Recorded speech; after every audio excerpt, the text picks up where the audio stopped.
Yo, what is up, everybody? Hopefully, everybody is having an amazing Thursday afternoon.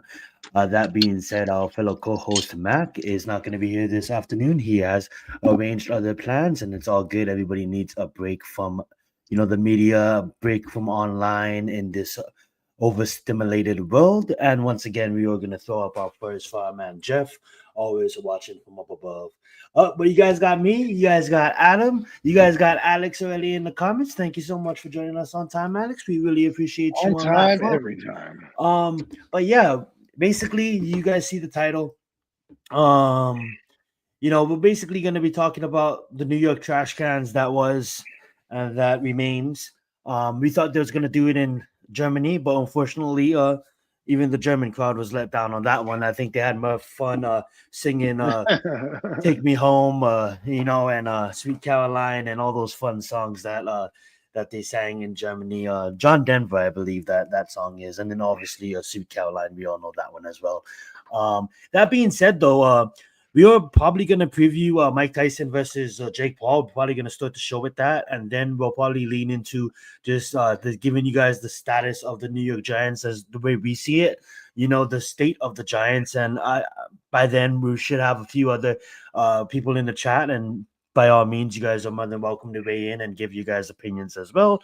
And then we'll probably move into a little bit of a preview of the week. We might not go through all the games because I thought about it. What's up, Matt? Thank you so much for joining us, and hopefully you're having a good time off. Well, rest as needed. Um, Mac?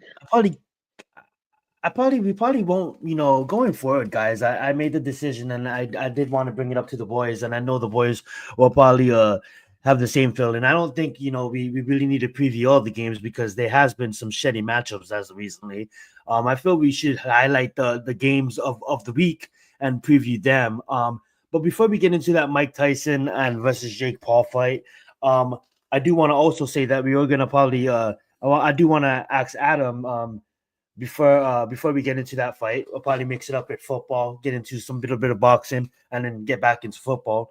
Um, Two games kind of stuck out to me this last in week 10, and let's do a week 10 recap real fast. And those two games I want us to recap is number one, a division game, a division game that really came down to a wire that left one team in shock and one team still undefeated in the Denver Broncos versus the Kansas City Chiefs. Oh, what a matchup that was!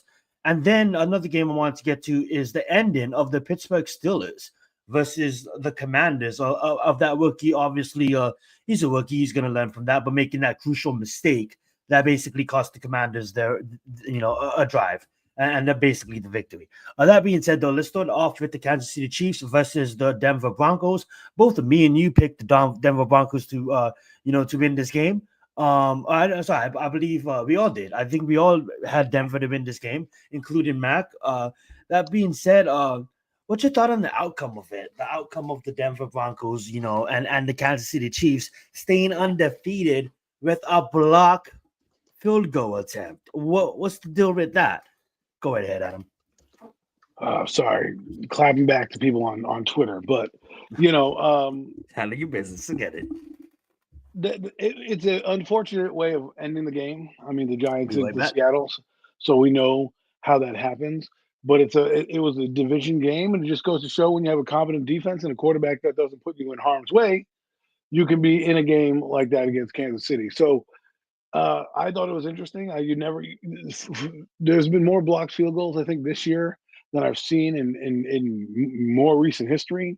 I don't know if they've changed something, if guys are getting better cues, if kickers are just worse. I have no idea. But um, you know, it is what it is. You know what I'm saying? These things happen. That's why you play special teams, and sometimes it comes down to that, a blocked field goal, and sometimes you got to get lucky, and that's what they did. And Denver, I hate to say moral victories, and in the NFL there are no real moral victories, but in the grand scheme of thing, when you watch that tape back, you can say to yourselves, "Hey, we hung with the best." That means in the next outing, we need to go take it to the next people. So it is what it is. I thought it was a great thing and a great test for them, and the armor keeps going. So let's have more games like that. I think Bo Nix did enough. to impress you against a big time defense. The moment wasn't too big for him. Did he have out gaudy numbers? No, but he threw for 215 yards and 2 touchdowns, no interceptions, and he did run the ball pretty well as well when he needed to. So that was a good sign for them. And the Chiefs are gonna come down to earth at some point. I don't know when, but that was a great effort, and I think that was an Arrowhead, if I'm not mistaken. You correct me if I'm wrong. It could have been in Denver. I'm not quite sure. Let's see. Sorry, I forget what the venue was.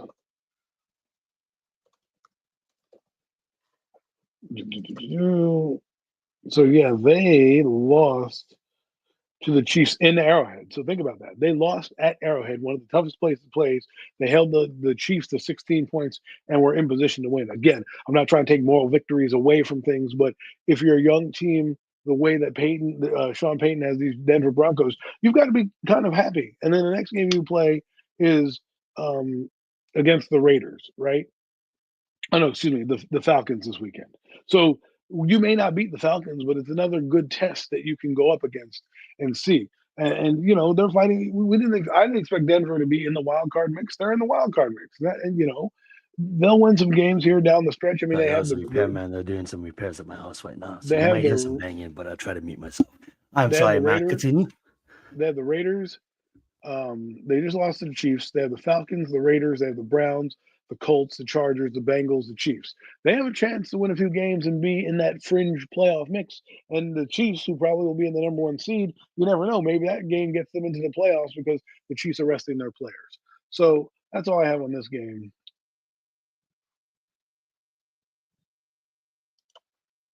Alrighty, sorry about that. What's up, franchise? Thank you so much for joining us. What's up, drama is done. First time I've seen you here. If you like what you see today, make sure you hit the subscribe button to both of our channels down below. Talking about Daniel Jones in the comment, I see these people need to live on the island. Yeah, I feel you on that, Mac, and absolutely. But yeah, so did you get a chance to talk about the victory with the Steelers over the Commanders yet, Adam? We talked about it yesterday. I'll give my you a premium take short version for premium. I'll give you the synopsis. Basically, what the Broncos did, you played against one of the best teams in the conference, in their conference, in the AFC, a team that has Super Bowl aspirations. You hung with them. You had the ball late, or you didn't have the ball late, but they were driving late. You had a chance to stop them 4th and 1. You went off sides, clean up the miscues, and maybe you win this game, right? Maybe if you clean up the miscue or you don't go off sides on 4th and 1, maybe the game's a different outcome. Maybe you have a chance to win, and we're talking about a different thing. However, they did not win. But again, no moral victories in the NFL. But again, you will have a chance. The teams are going to come for that neck now. That's what they're going to be doing, and you got to be ready to answer back. They did a pretty good job against that. Again, losing by a point is never good, but being in a game of that magnitude, I mean, the Giants got we said the Giants hung with them, but they really got blown out when you think about it. And all said and done, but the Commanders, who everyone keeps telling me the defense is bad and this, that, and the other thing, they hung with this team. Now they're going to have some trouble going forward, and I think they need to come back down to earth. Let's see if this loss helps them kind of tighten up the loose ends. Absolutely, it was a rookie mistake. Obviously he is young. He's gonna learn from that. Great veteran presence to command that line, and that was Wilson. That's what a veteran does.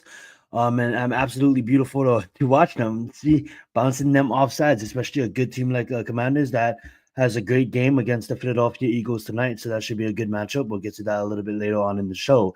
Let's move into and just to give my take real fast on Kansas City.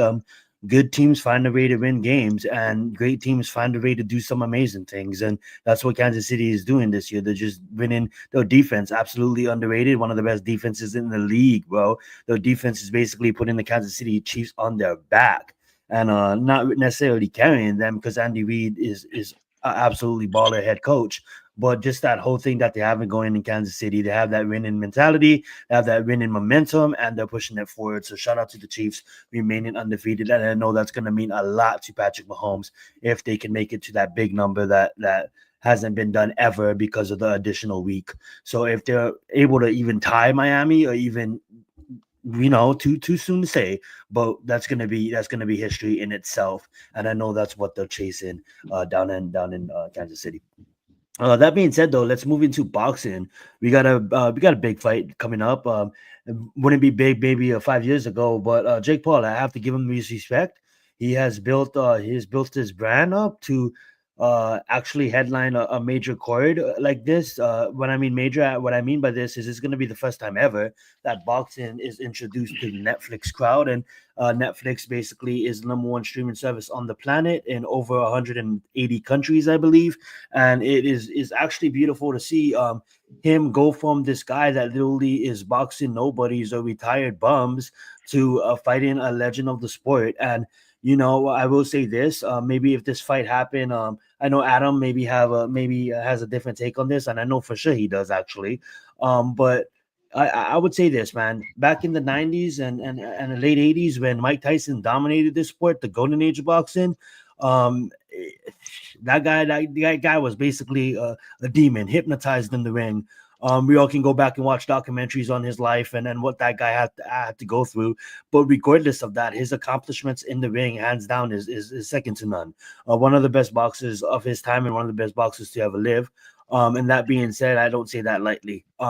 But being that Jake Paul is a young contender that is in the peak of his performance, is peaking right now and is in his prime, and literally is better than half the boxers that are more than half the boxers that has his record, because boxing, the one big problem that I have with it is the padded stats. The you fight 19 guys and now you're 19-0, but those 17 out of the 19 guys are absolutely bums. And you don't get that with Jake Paul. What you do get is you get basically a veteran that is now stepping into high level of competition. This is my problem at the fight. And I know Adam's gonna have a different take on this. But Mike Tyson is damn near over 60, and Jake Paul is in his prime athletic shape. I think if this fight happened in Mike Tyson's, if you go back into like a time machine, if you put Jake into a time machine right now and go back to 1990, I think Mike Tyson tears his head off. This is a no competition. This is not even going to happen. This is not even a sanctioned fight. Um, any administration to sanction this will absolutely be put in jail. We'll be killing Jake Paul at that point. But this is a now over 60 Mike Tyson that it's one thing to still look like you have it in gym, but to really get in there against a way younger opponent and in the peak of his his prime, basically. I would say it's going to be a tough matchup for Mike. I don't see anybody knocking anybody out. I just see both fighters giving it their all, and I see actually Jake coming up on top because of Mike's age.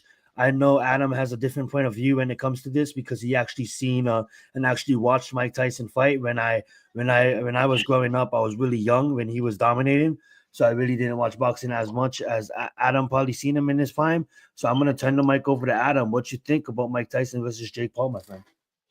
I think it's gonna be a fun match. I think you're underestimating who Mike Tyson is.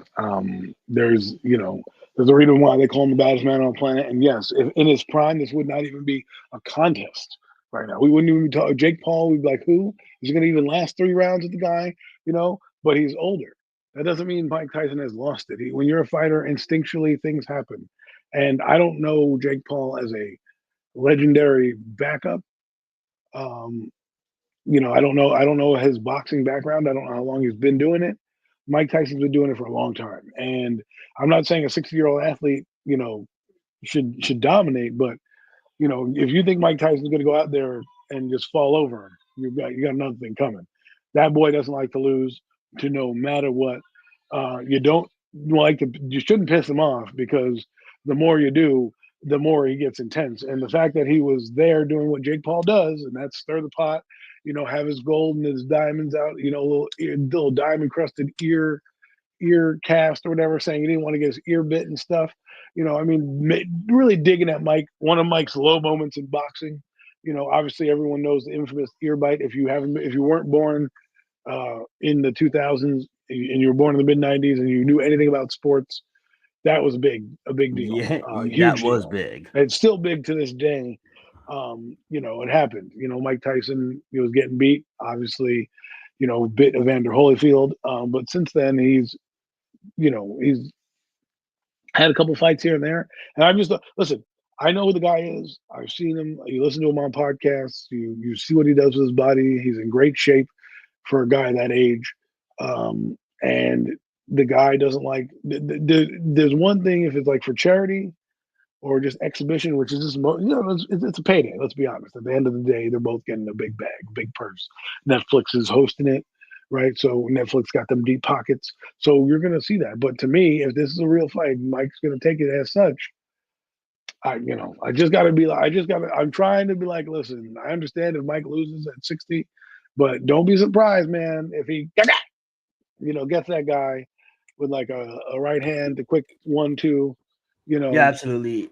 I like that point. I still think that he's gonna have his moments. I do see this fight being a lot closer than what people think it's gonna be. But for me, it's just the age. I've seen legends. Would I say this? I know it's a different sport, and obviously, Mike Tyson is one of the best in the sport. But that being said, I've seen legends get old in MMA and not look as good, and I just don't see a 60-year-old being able to still do it. And hopefully, I'm probably wrong, and I know a lot of people are writing on Mike Tyson, but regardless on who wins, it's such a good, it's such a good event for the sport of boxing. It really is to introduce it to a lot of crowds that would necessarily not be able to see it because maybe it's not on in their country. I know a lot of Netflix is on in a lot of different countries, and it gets more eyeballs on the sport of boxing. That being said, though, let's talk about our New York trash cans that couldn't even get a win against one of the more shittiest teams in the league. Now it puts us on the bottom of the NFC East, and basically on the bottom of the league. There's a few teams that is tied with us that does share our record. Let's see how long that lasts. But we're looking at a top five NFL pick again. When I mean again, I mean like I believe we had 3 or 4 in the last 10 seasons, and now we're looking at another one.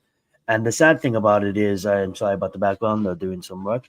But the sad thing about it is, we all knew it was going to struggle at least here on premium takes.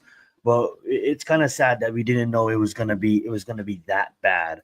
I do want to open up the mic to Adam real fast and let him say a couple of things about that Carolina versus a New York Giants game, and then after that, you can get into what you originally wanted to talk about, which will just talk about the state of the team at this particular moment. I do want you to also go over what you thought about Joe Shane's press conference, and then do an open discussion of just venting and your thoughts about the team in general.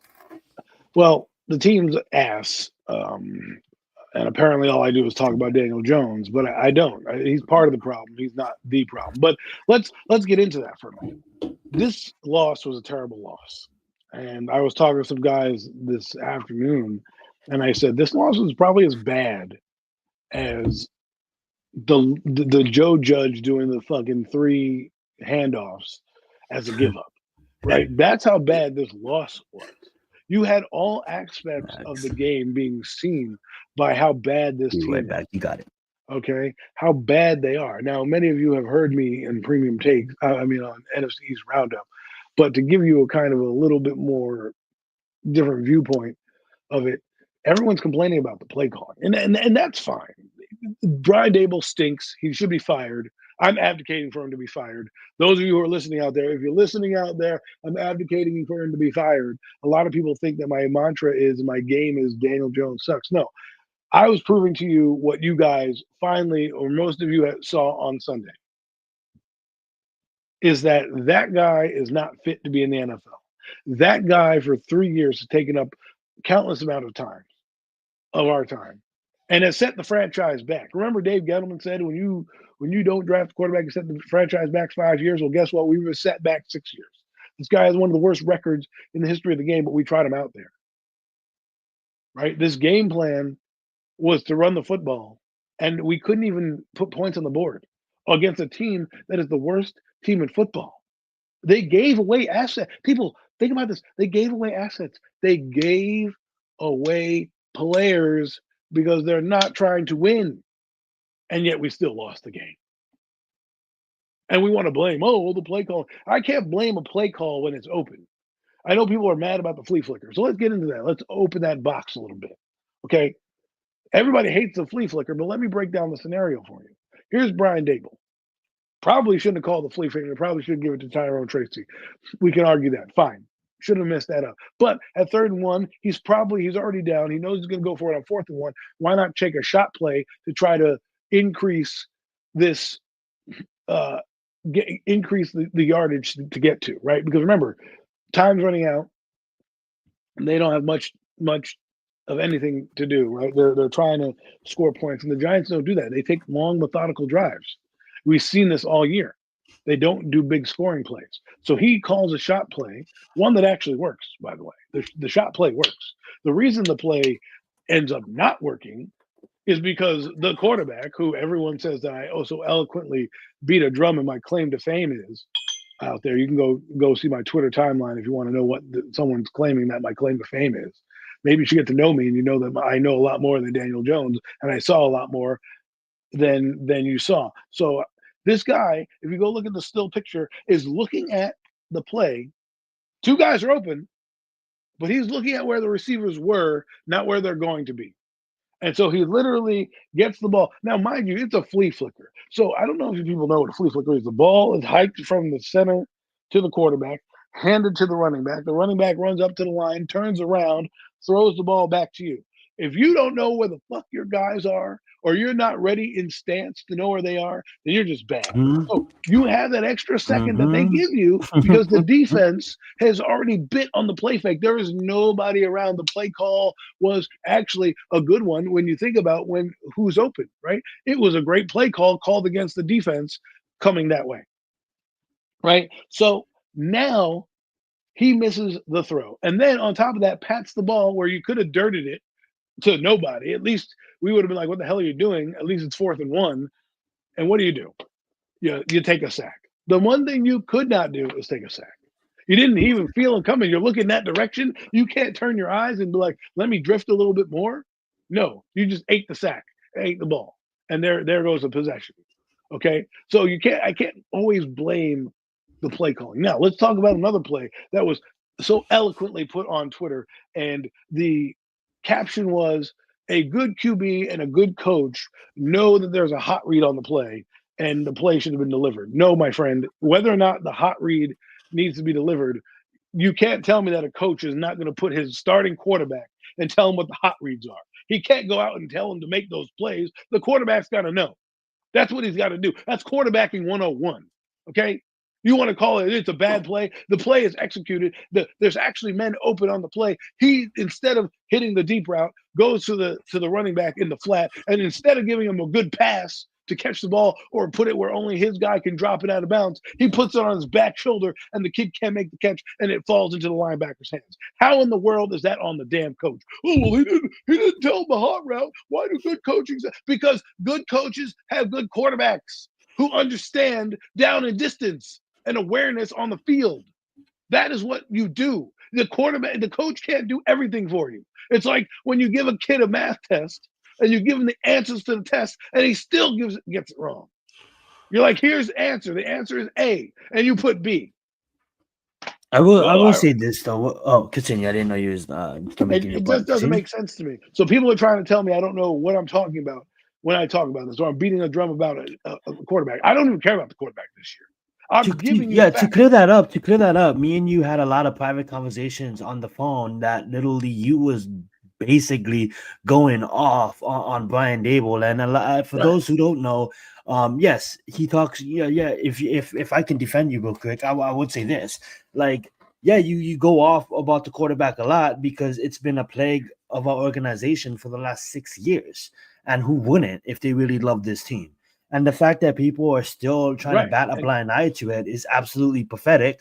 I know there's some people that don't fully give him all the blame that he shouldn't get, and I totally understand that. But I do want you to express to the people, while I step away real fast again, I apologize again.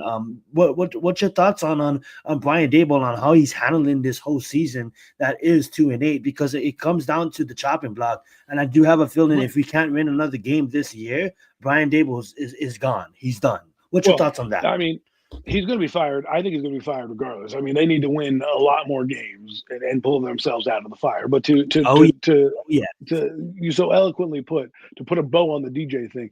The reason I beat the drum for the DJ thing is now you're late to the party. If you think DJ is a problem now this season, well, you're late to the party. I've just been telling you and banging the drum so you people are aware I'll of be it. right back, my friend. It just came out in this game tenfold because he couldn't deliver against a bad team. So that's where that comes from. So don't tell me I don't know what I'm talking about, all right? Because I do. I do. I have a little bit of knowledge in this brain about it. But getting to Brian Dable, he's gonna lose the locker room if he doesn't bench Daniel Jones. Daniel Jones needs to be benched today. Today, you need to bench him. Even if Drew Lock, who sucks, by the way, I don't think it's going to be that much different. He's still an ass quarterback, right? He didn't do that much that well in Seattle. He won a game, lost the game, right? He beat the Philadelphia Eagles. At that time, the Eagles were letting everybody beat him at this time. So we don't know how good he is. He doesn't have DK Metcalf over there or Tyler Lockett. So he's not great. Tommy DeVito is not great either. But Brian Dable's play calling has been, suspect, and I think he's hampered because of his play caller. But he's also not been a good leader. You can't keep taking out Deontay Banks and putting him back in, and taking him out and putting him back in. What you do is the old guard of coaches, the ones that weren't afraid of the players or actually had some gravitas to them, would sit that kid down and just like if you benched him twice already, sit him down. Say, listen, we're gonna take it from here, kid. When you decide to get out of your own way or get over whatever hump it is that you need to get over to make a tackle, then we'll put you back in.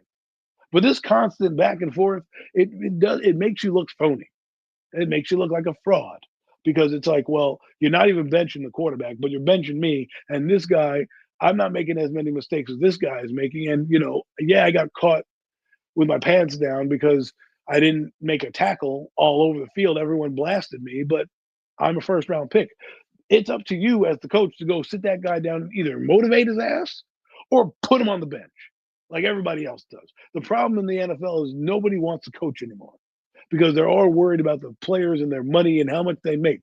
You are paid to do a job. Fucking do it. Okay? I don't care if there's a guy that's paid higher than you. I don't care if the quarterback makes more than you or the defensive end makes more than you. They need to know their place. Their place is that they're the managers of the players, those high up players. They need to convey your message down to those guys. You're the highest paid guys. You're captains. Let's go. Here's my message. This bullshit won't be tolerated. There's been guys chirping all season. Dexter Lawrence told you, we'll handle it internally. We've done this. They're unraveling. Let's just talk about that defense for a minute because they did nothing in this game. They did nothing in this game to do it, to get them motivated. Who are they motivated by? The coach out there looks clueless. He's not a leader of men. He can't even, the best thing that he was brought in for is offense. It's putrid. Now, many people know the reason why. The in-game management and clock management is dumb, Buddy. not understanding the flow of the game sometimes. And this is just overall, Brian Dable, when you're down 3 scores and you're still running the football and draining the clock against the Eagles when you're down 3 scores is not how you want to play something. This game, I don't have as many qualms about him. The thing that I do have is leadership skills. His play call, you can't have it both ways. You can't tell me that he's a bad play caller and then guys are schemed open.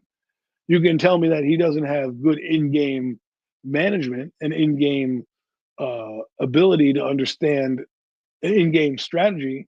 Yes, he doesn't have good in-game strategy. But if guys are getting open, like on the flea flicker or like the hot route dump off, and plays aren't being executed, it's hard to evaluate him there. As a leader, he's terrible. He's terrible. He should. I agree. I agree. That's a good statement you make because there's so much fans that's like, you know, I look at the Titans, right? And I look at Callahan, right? And I think Callahan is a promising coach. I can't say he's a great coach. I can say he's a good coach yet, but I can say he's a promising coach. But when I look at the Titans, I know what their problem is. They can't move the ball on offense. They can stop people on defense, but they can't move the ball on offense. And one of the major issues is because of their quarterback play. But if you ask the Titan fans will recognize that and they'll be like, yeah, our quarterback play needs to step up. What I don't understand is I don't understand how some Giants fans know that the quarterback is bad, agrees that the quarterback is bad, but still on every given Sunday tries to make every excuse for the quarterback and blame everybody outside of the quarterback. Here's the thing. It starts with the quarterback. Yes, the coach can coach you up, and yes, it starts really up front with the GM getting you the players, and obviously we all know football. I don't need to give a breakdown here, but the coach can't play. Okay, the coach can't play. So sometimes it comes down to I think Brian Dable is like exactly what you said. I think there's a lot of flaws. I think he needs to go. I think he lacks leadership. I think he lacks a lot of other shit. But when it comes down to it, I also feel that the quarterback can't execute his offense the way he wants his offense to look. That's why Kyle Shanahan went out and obviously player got hurt, but got rid of his player that he didn't think that could execute his offense. That's the same reason why Sean McVay got rid of Golf because he couldn't execute his his offense. And guess what? Sean McVay had a window to win in, and guess what? He won in that window because he brought in the guy that he needed to bring in.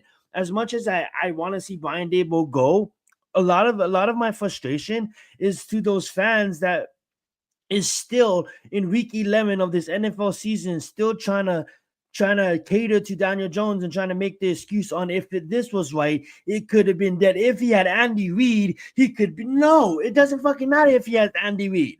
The part of the problem is, guess what? This guy had a lot of good offensive coordinators, a lot of offensive coordinators that took their team to championship games. Okay, an offensive coordinator right now that is offensive coordinating for the Buffaloes, the Colorado Buffaloes, that his offense looks pretty sick. I know it's college; it's a whole different game. But hear me out. Then he had someone named Jason Garrett that basically head coached a great program for the last 10 years in the teens and early 2000s, late 2000s. But if you think about it this way, why does this guy have coach after coach, offensive coordinator, and all of a sudden they all suck?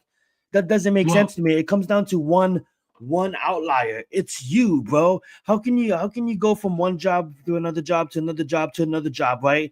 And only be at that job for 6 months and then be like, oh yeah, it's my boss's fault, right? So you're at another job and you're at that job for 6 months and you're like, yeah, bad management. You're at another job and you're at that job for 6 months and you're like, bad management again. At the end of the time, you have to look in the mirror and be like, holy shit, maybe it's me. Maybe I just don't like lead. Maybe I can't.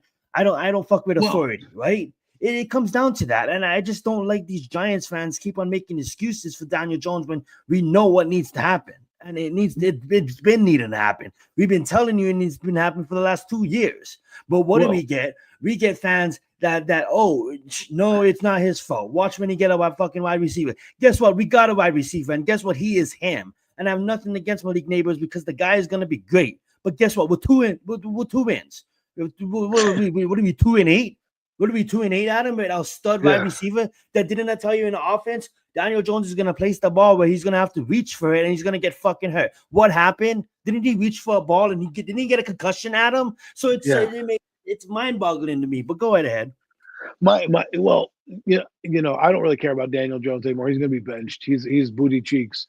I'm just glad that now you all can see it and we can move on from it. What sucks about Brian Dable is that the problem that I have with the hierarchy with the Giants is that they're friends, right? You have Joe Shane here, who's a fucking clown, okay, absolute fucking fraud, okay, coming down here in his press conference, not taking any accountability, can't even answer the question about the quarterback because they asked him directly, do you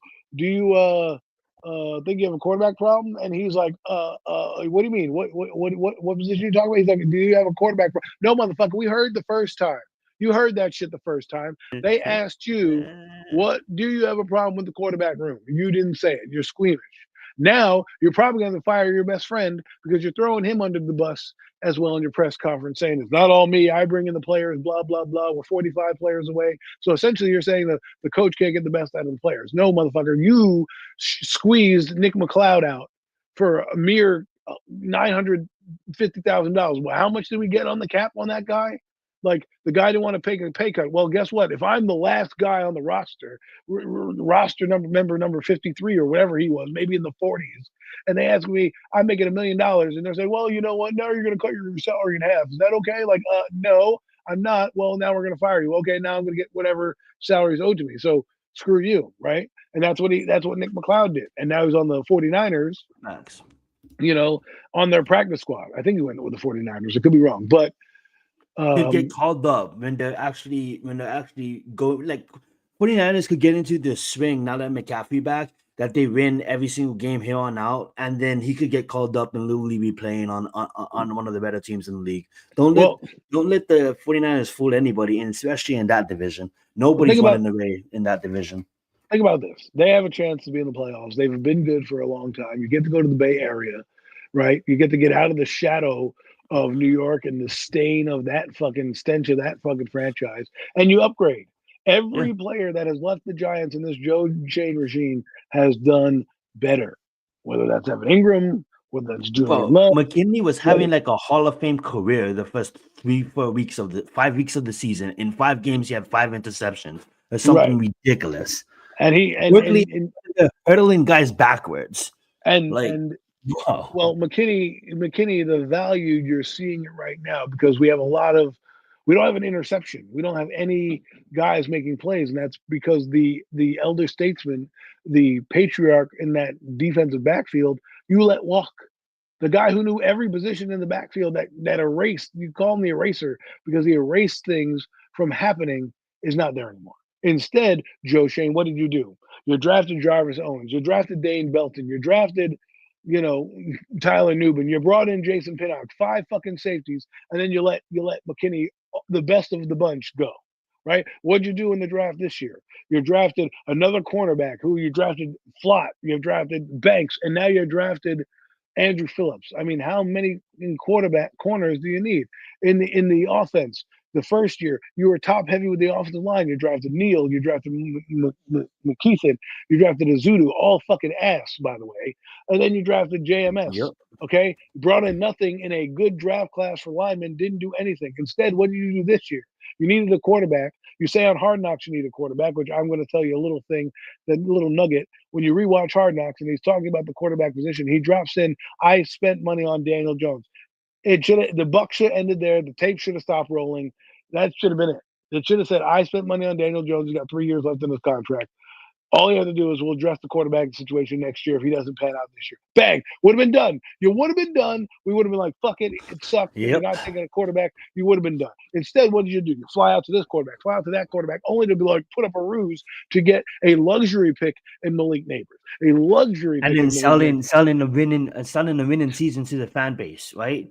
So a lot of these fans, like, it's not really their fault. It's almost like they're hypnotized by the Giants, and it's almost like they're selling us wins when the true fans that I'm not saying that they're not true fans, because obviously they're diehards as well. But when we look at it, it's all like, no, we're not gonna win. We have a lot of holes, we have a lot of problems, and I'm not gonna buy into the rainbows and sunshines. I'm not gonna do that. I did that one year and it basically hurt me. So I'm not gonna have any expectations moving forward. And I stuck on that. And to be honest with you too, it's almost like how can you try to sell us of a like as a coach, right? As a GM in that press conference, right? It's almost like the NFL is changing, man. That kind of attitude maybe have worked for a long time, but it don't work no more, man. I believe we need more guys that's gonna be straight up to the media.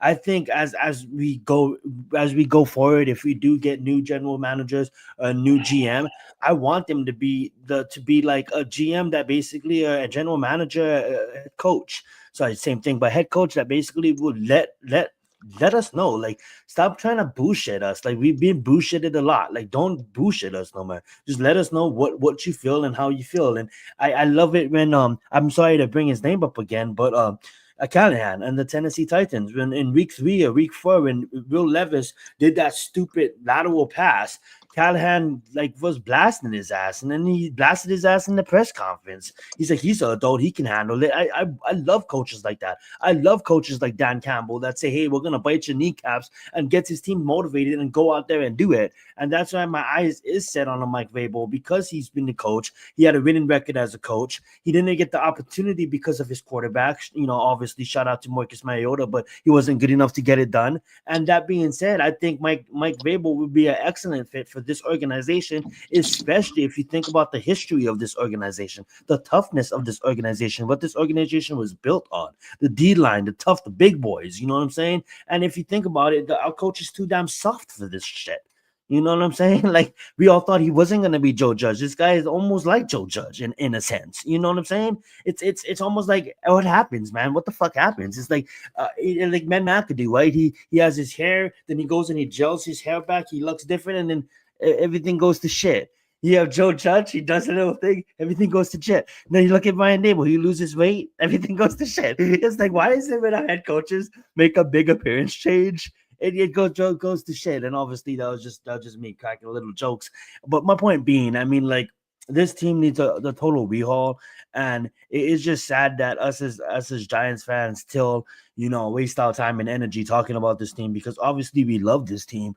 But I give a special shout out to all my YouTube channel members and all my YouTube content creators that is talking about the Giant, and then like the YouTube content creator family in general and everybody that does this on YouTube. Highly respect to you, because if you guys do this full time on talking about the Giants, oh, what a pain it was for the last 10 years of your life. And I can't wait for this team to really get a totally rehaul. And if it comes down to selling the team, it'll probably never happen, because this is a legacy organization, and this organization is literally one of the better organizations in all of sports.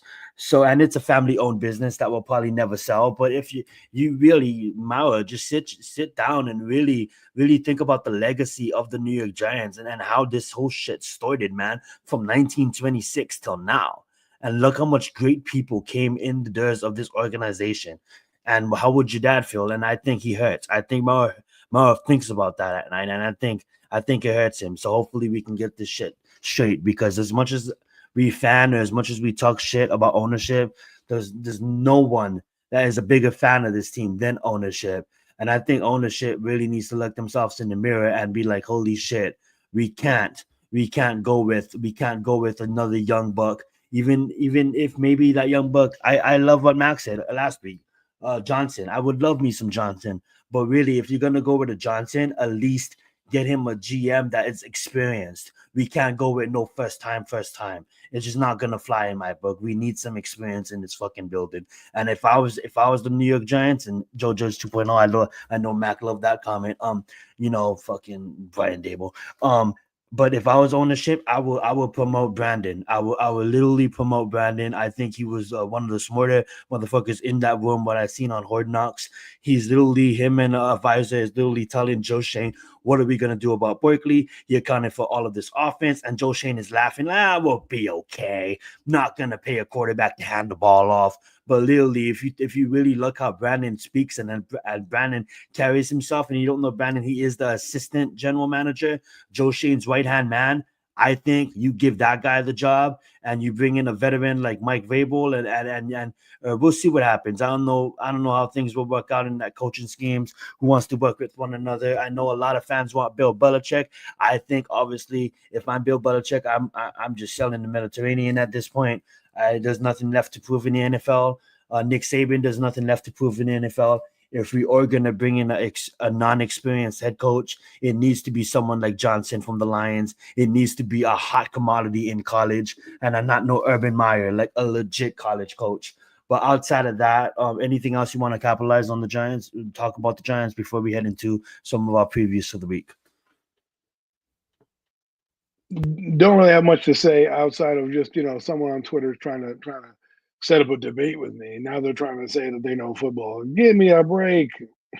Give me a break. You people know who he is. You'll see on my timeline. But I'm done with this trash team. I don't need to spend any more time on them.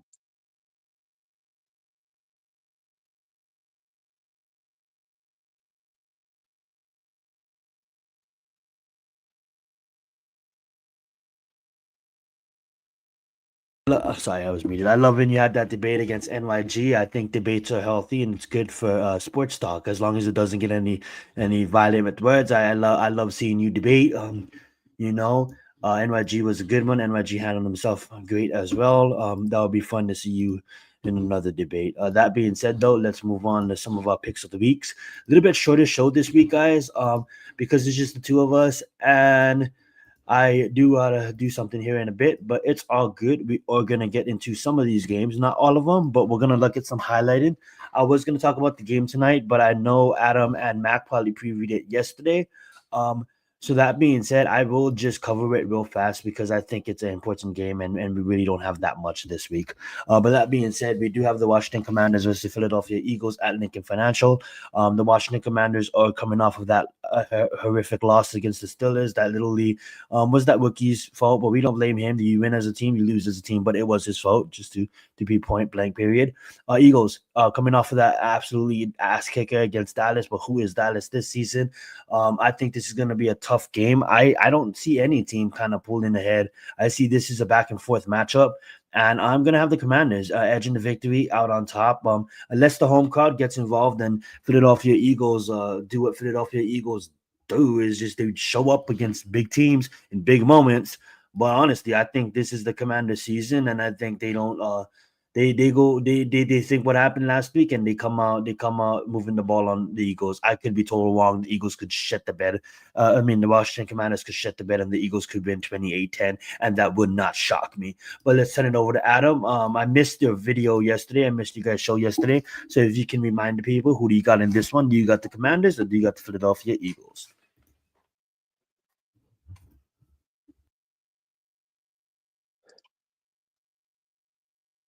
So I picked the Philadelphia Eagles last week. I thought this would be a big test for them, and I think I'm going to stick with them right now.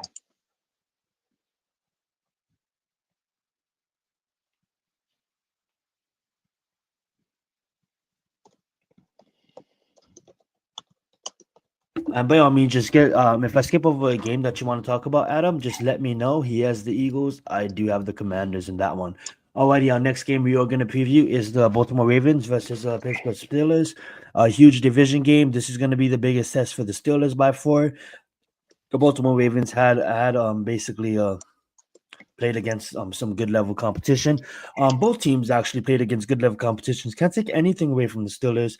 I think this is the important matchup for both teams, and I'm gonna actually do this. I was gonna pick the Steelers, but I'm gonna have actually Lamar Jackson and the Baltimore Ravens. I think what they got going with Lamar Jackson is just not Lamar Jackson. Derrick Henry.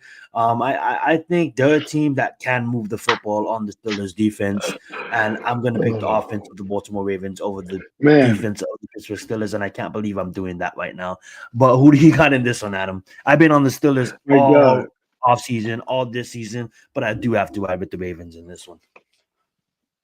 My God, I'm getting into a war with Big Pat Sports Talk about Malik Oh Willis. shit! I mean, this is great. If you guys have Twitter, you should go up and have front row seats. He wants to debate me on football. It's kind of funny. He thinks that I Shout uh, out to shout out to Pat. Thank express you. express too much about him. Right? Listen, man, I'm ready to debate anybody, man. I've not backed down from a challenge, but let's be real. Let's be real, Shout out to bro. Pat from the Big Blue Crew, though. That's what's Yeah. up. Hey, listen. But anywho, uh, you know, it is what it is. What game are we talking about right now? Yeah, Ravens. we I got the think. Baltimore Ravens versus the Ooh, this is Steelers. tough. This is tough. I want to go with the Steelers here, but because it's a big game for the Ravens. They need to win this game. Like they don't win the divisions, they don't win this game. So it Have a safe is flight, bro. what it A is. good You know what one. I'm saying? So Let's get it. um, I'm gonna go with the Ravens here because they're in Yeah, desperation mode. yeah. I like it. All right, guys, we're coming off of that 50-minute mark. We're probably gonna exit at the hour. That being said, there is a couple of games we do want to preview as well. And Adam, thank you so much for multitasking, handling, setting up a debate, but also giving your picks on these games. That being said, though, we do got the Kansas City Chiefs versus the Buffalo Bills. Chiefs, absolutely amazing. Doing what they're doing, keep on winning games. We just talked about them early on in the show, blocking that field goal. Absolutely amazing to see going against a tough out in the Buffalo Bills, and this is where Josh Allen rises and he becomes the alien, and he's gonna give the Bills the win. He's gonna give the Chiefs the first loss of the season. We was just talking about the Chiefs doing something special, and then the strength of schedule is really tough. That being said, they are gonna go against Buffalo at home, and I just have the alien get it done. So that give me that. That being said, give me Josh Allen to get it done in this one. I know it's crazy. I know Buffalo Bills should lose this one, especially with their injuries. But I'm a ride with Josh Allen. I think he gets it done. Josh Allen has somewhat proven that in the regular season he can be the best of the best, but when it comes to the playoffs, sometimes it just doesn't happen. But this is the regular season, and I'm gonna take the Buffalo Bills. Who do you have in this one? I'm gonna go with Buffalo. Can't knock Josh Allen. I mean, he needs to get over the hump here. The Chiefs almost lost to Denver, which doesn't necessarily mean anything because everything's a week-to-week league and Denver's in their division and all that bullshit. But this is a game that Buffalo needs to kind of get over the schneid. They're in your building. You can't ask. Here it comes. There we go. Send the link in. Bring it on. I didn't know you guys are gonna do this live. I love this. No, Okay. no. Somebody wants to talk some No. game. This is beautiful. This is content. I love it. Thank Let's you, go. Pat. Bring it on. Because all day Pat's a real one. Hey, Pat's a real one. He said, "Send me link."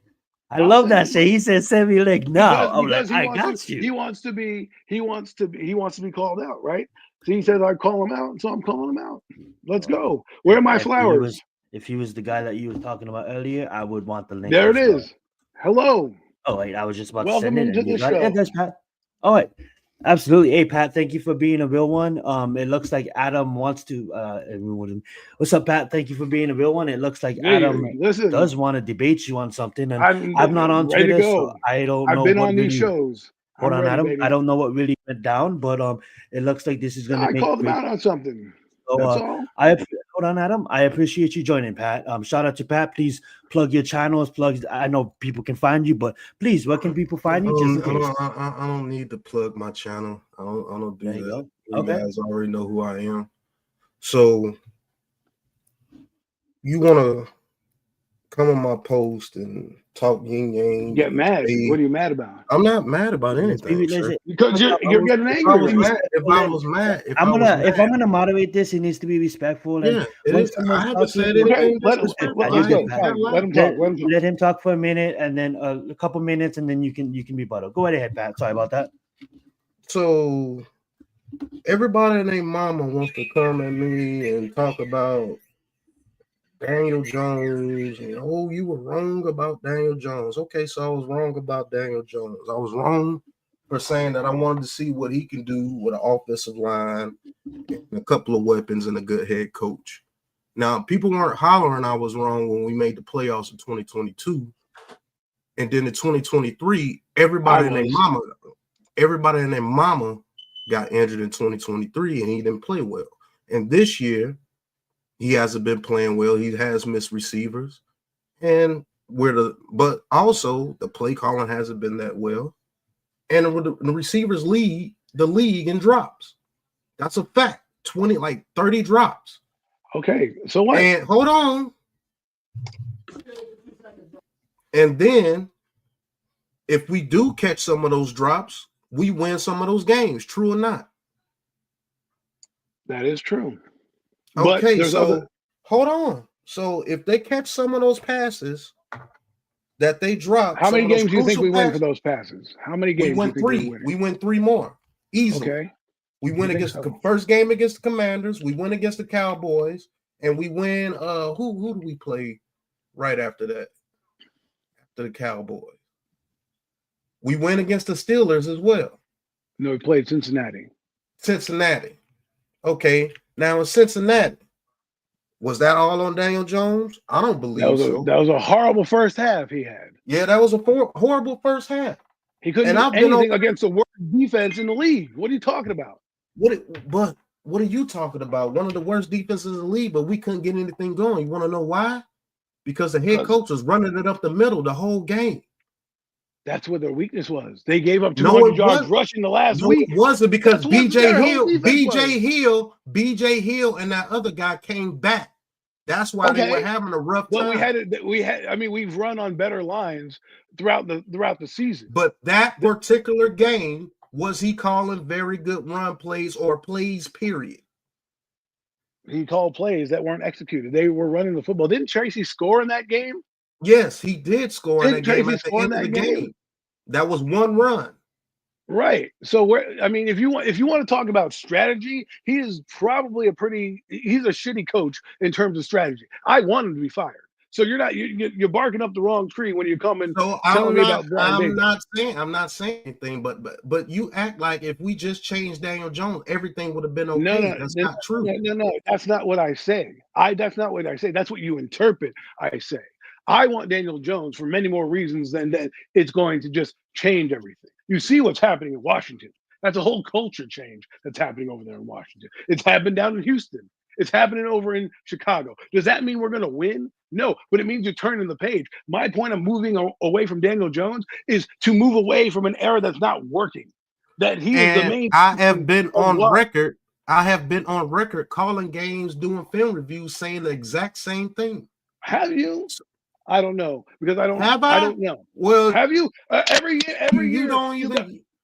I don't. You don't even pay attention to what I be saying. You just come on my post and say, "I know." So why you come on my post? Because you said this. This is exactly what you said in your post. The play that you were describing was a bad throw to Tracy, and you're like, "Well, why didn't he read the hot read? Does the coach not tell him?" That was a question for the team. And then I said to you, because you said you're saying a good coach and a good QB can understand this. Is he not teaching that? And I said to you, you don't think Daboll is teaching Daniel Jones what the hot reads are? In my post, did I not say I don't know? Is he teaching them that? And if he hold on, if he is, why wouldn't he be? If he is teaching him that, Daniel Jones is not doing it, why the hell does he keep putting them back in there? Because that's what I said. Because he signed him to $60 million. That doesn't mean anything. A good coach will change the quarterback no matter what. That's what I've been. Listen, Pat, you don't listen to my shit. So don't tell me I don't listen to your shit because you don't listen to my shit. I've been saying that since the fucking day he was benched. I said, this guy doesn't give you a good spark. That's what I said. You know why I said that? You can ask Zion. I've been sitting here saying he should have benched this guy a long time ago. I said that guess this guy's what? a fucking Zion, coward. haven't I been saying that too? You guys, you know what it is, guys. Is you guys both have similar takes. It's just that you guys are seeing it different. And for one, Pat, I was wrong. Real fast, Adam. I was wrong on so much shit, and it's not right for people to not saying you, Adam. It's not right for people to rub that in your face because you're right about a lot of shit. You're right about a lot of shit, and you teach me a lot about football. Adam teaches me about a lot about football, and I think honestly, before you guys continue, I think you and Adam, if you guys just literally sit down and really talk, your guys' knowledge on the game is pretty much hands down. It's pretty similar, and you guys both knowledge. I'm not trying to kiss you guys' ass live. It's just you guys are just missing each other's frequency. I say, but continue, Adam. You know what it is, Zion. You know what it is, Zion. And I don't even dislike Adam. I love Adam. Adam was part of the crew. And then I was kicked out of the crew, kicked off your streams. I was told I can't. I was told I can't come on the aftermath with my co-host. All right. I don't know. No, don't deny it now. I don't know what went down between you, Lou, and NYG, but y'all got some issues, and they said you said some things where they tried to come on the platform. It's a lot of back. That ain't got nothing to do with me. What did I say on the platform? You go ask them, and you go talk to them. We can talk all about that off stream. Yeah. So the thing is, Zion, with people on this little stupid Twitter space and all this crap. It's just people. I just think people dislike the way that I have came in this community, and I don't have no help from nobody. No help from nobody. I wasn't put on by nobody or anything. I was just me. And every time I want to put something up on Twitter, here comes people like Adam and all these little flunkies that come on. Oh, you were wrong by Daniel Jones. The only thing you can talk to me is about Daniel Jones. No, we were talking. Daniel Jones wasn't the problem. See, here's the thing. We actually were having a conversation about coaching quarterback, which you were talking about on the play. And the play was, you said that we were talking about Brian Daboll not explaining Daniel Jones a hot read. And I said, how do you know that he didn't say that? Let me finish.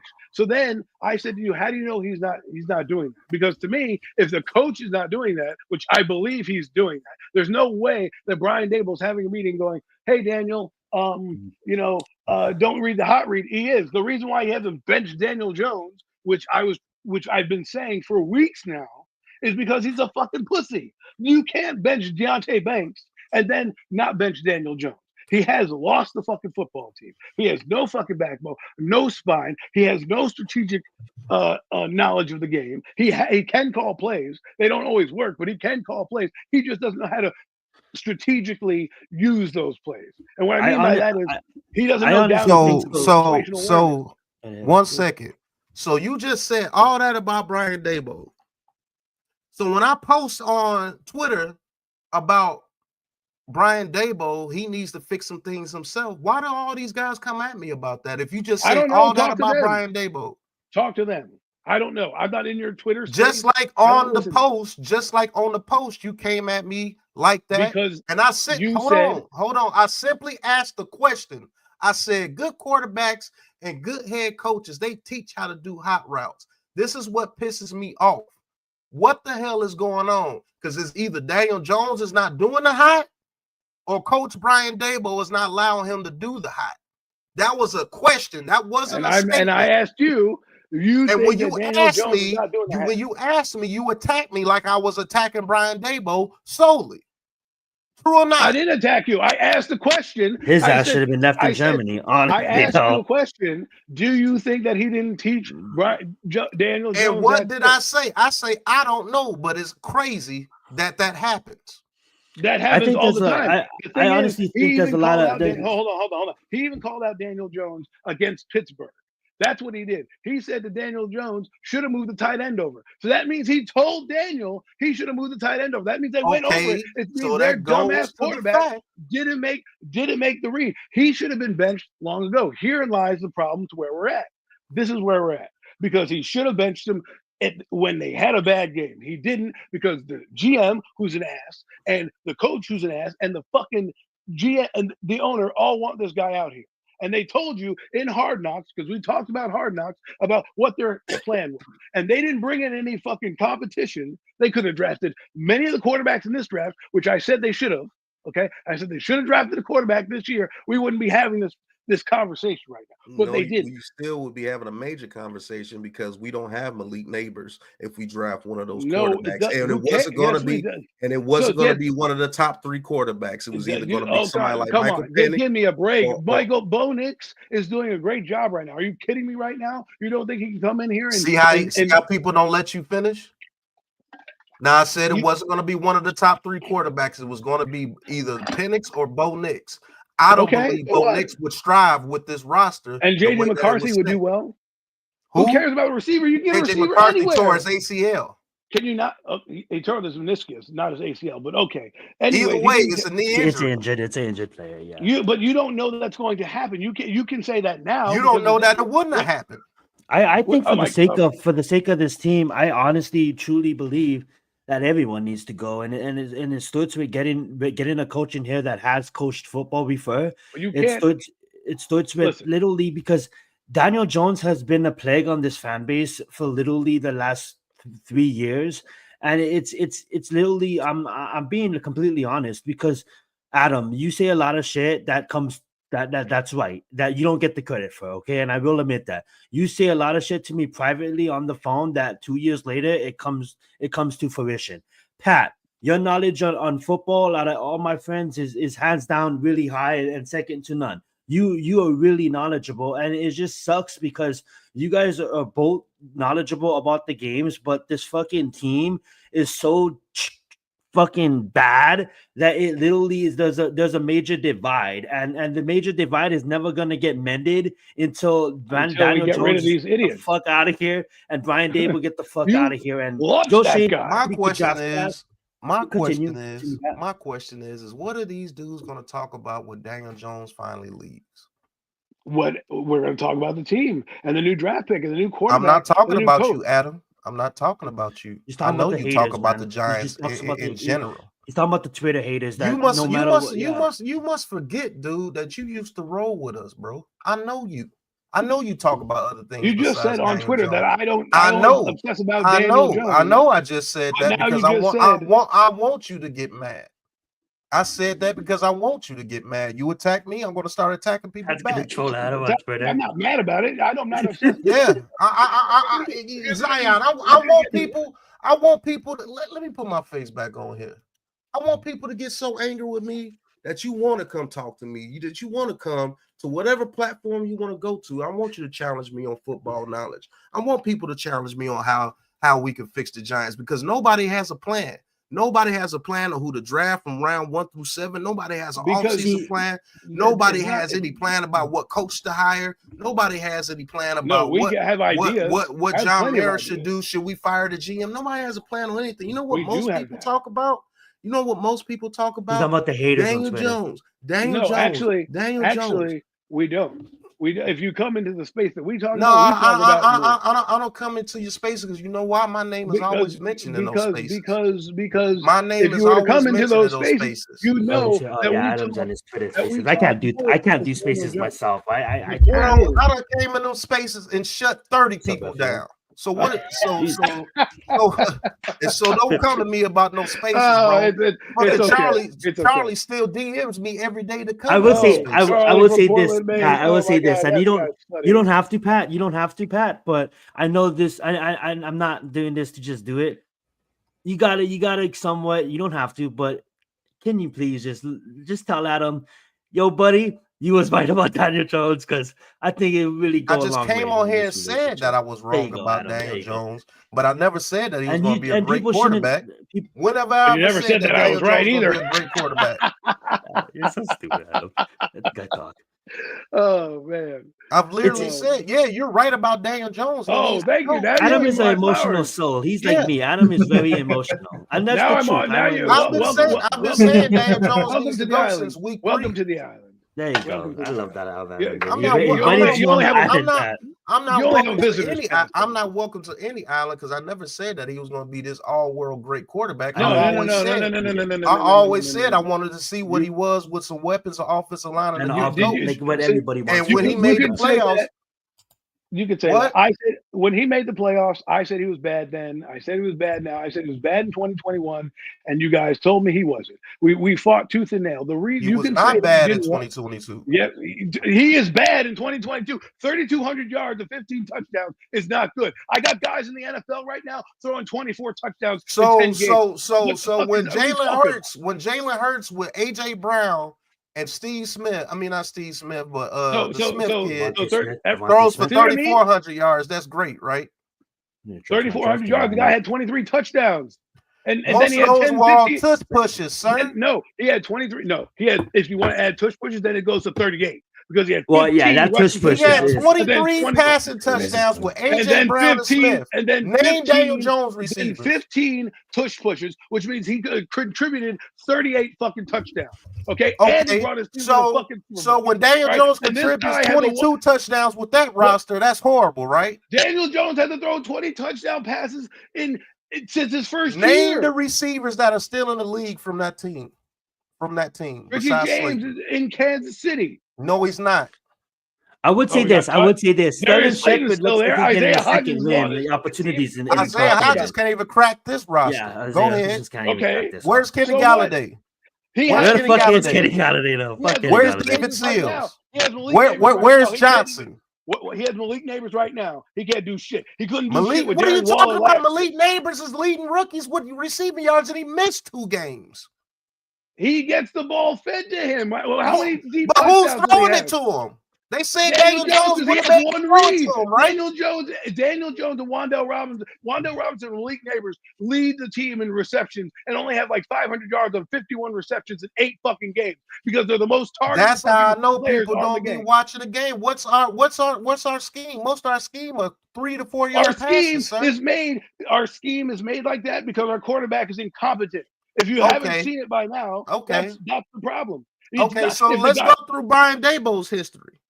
Besides Josh Allen, what quarterback has he made? He's made none because he's been on a shitty roster. Alabama. But Daniel Jones puts up stats on a shitty roster, but it's all on Daniel Jones. But Brian Daboll has a shitty roster. I honestly think it's on both of them. It's a combination of the two.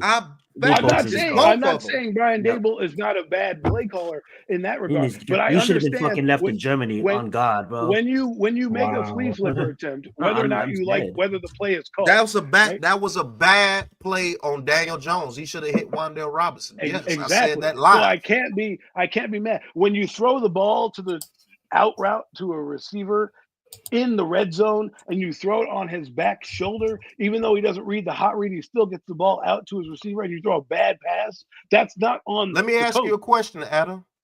Did that pass hit him in both his hands?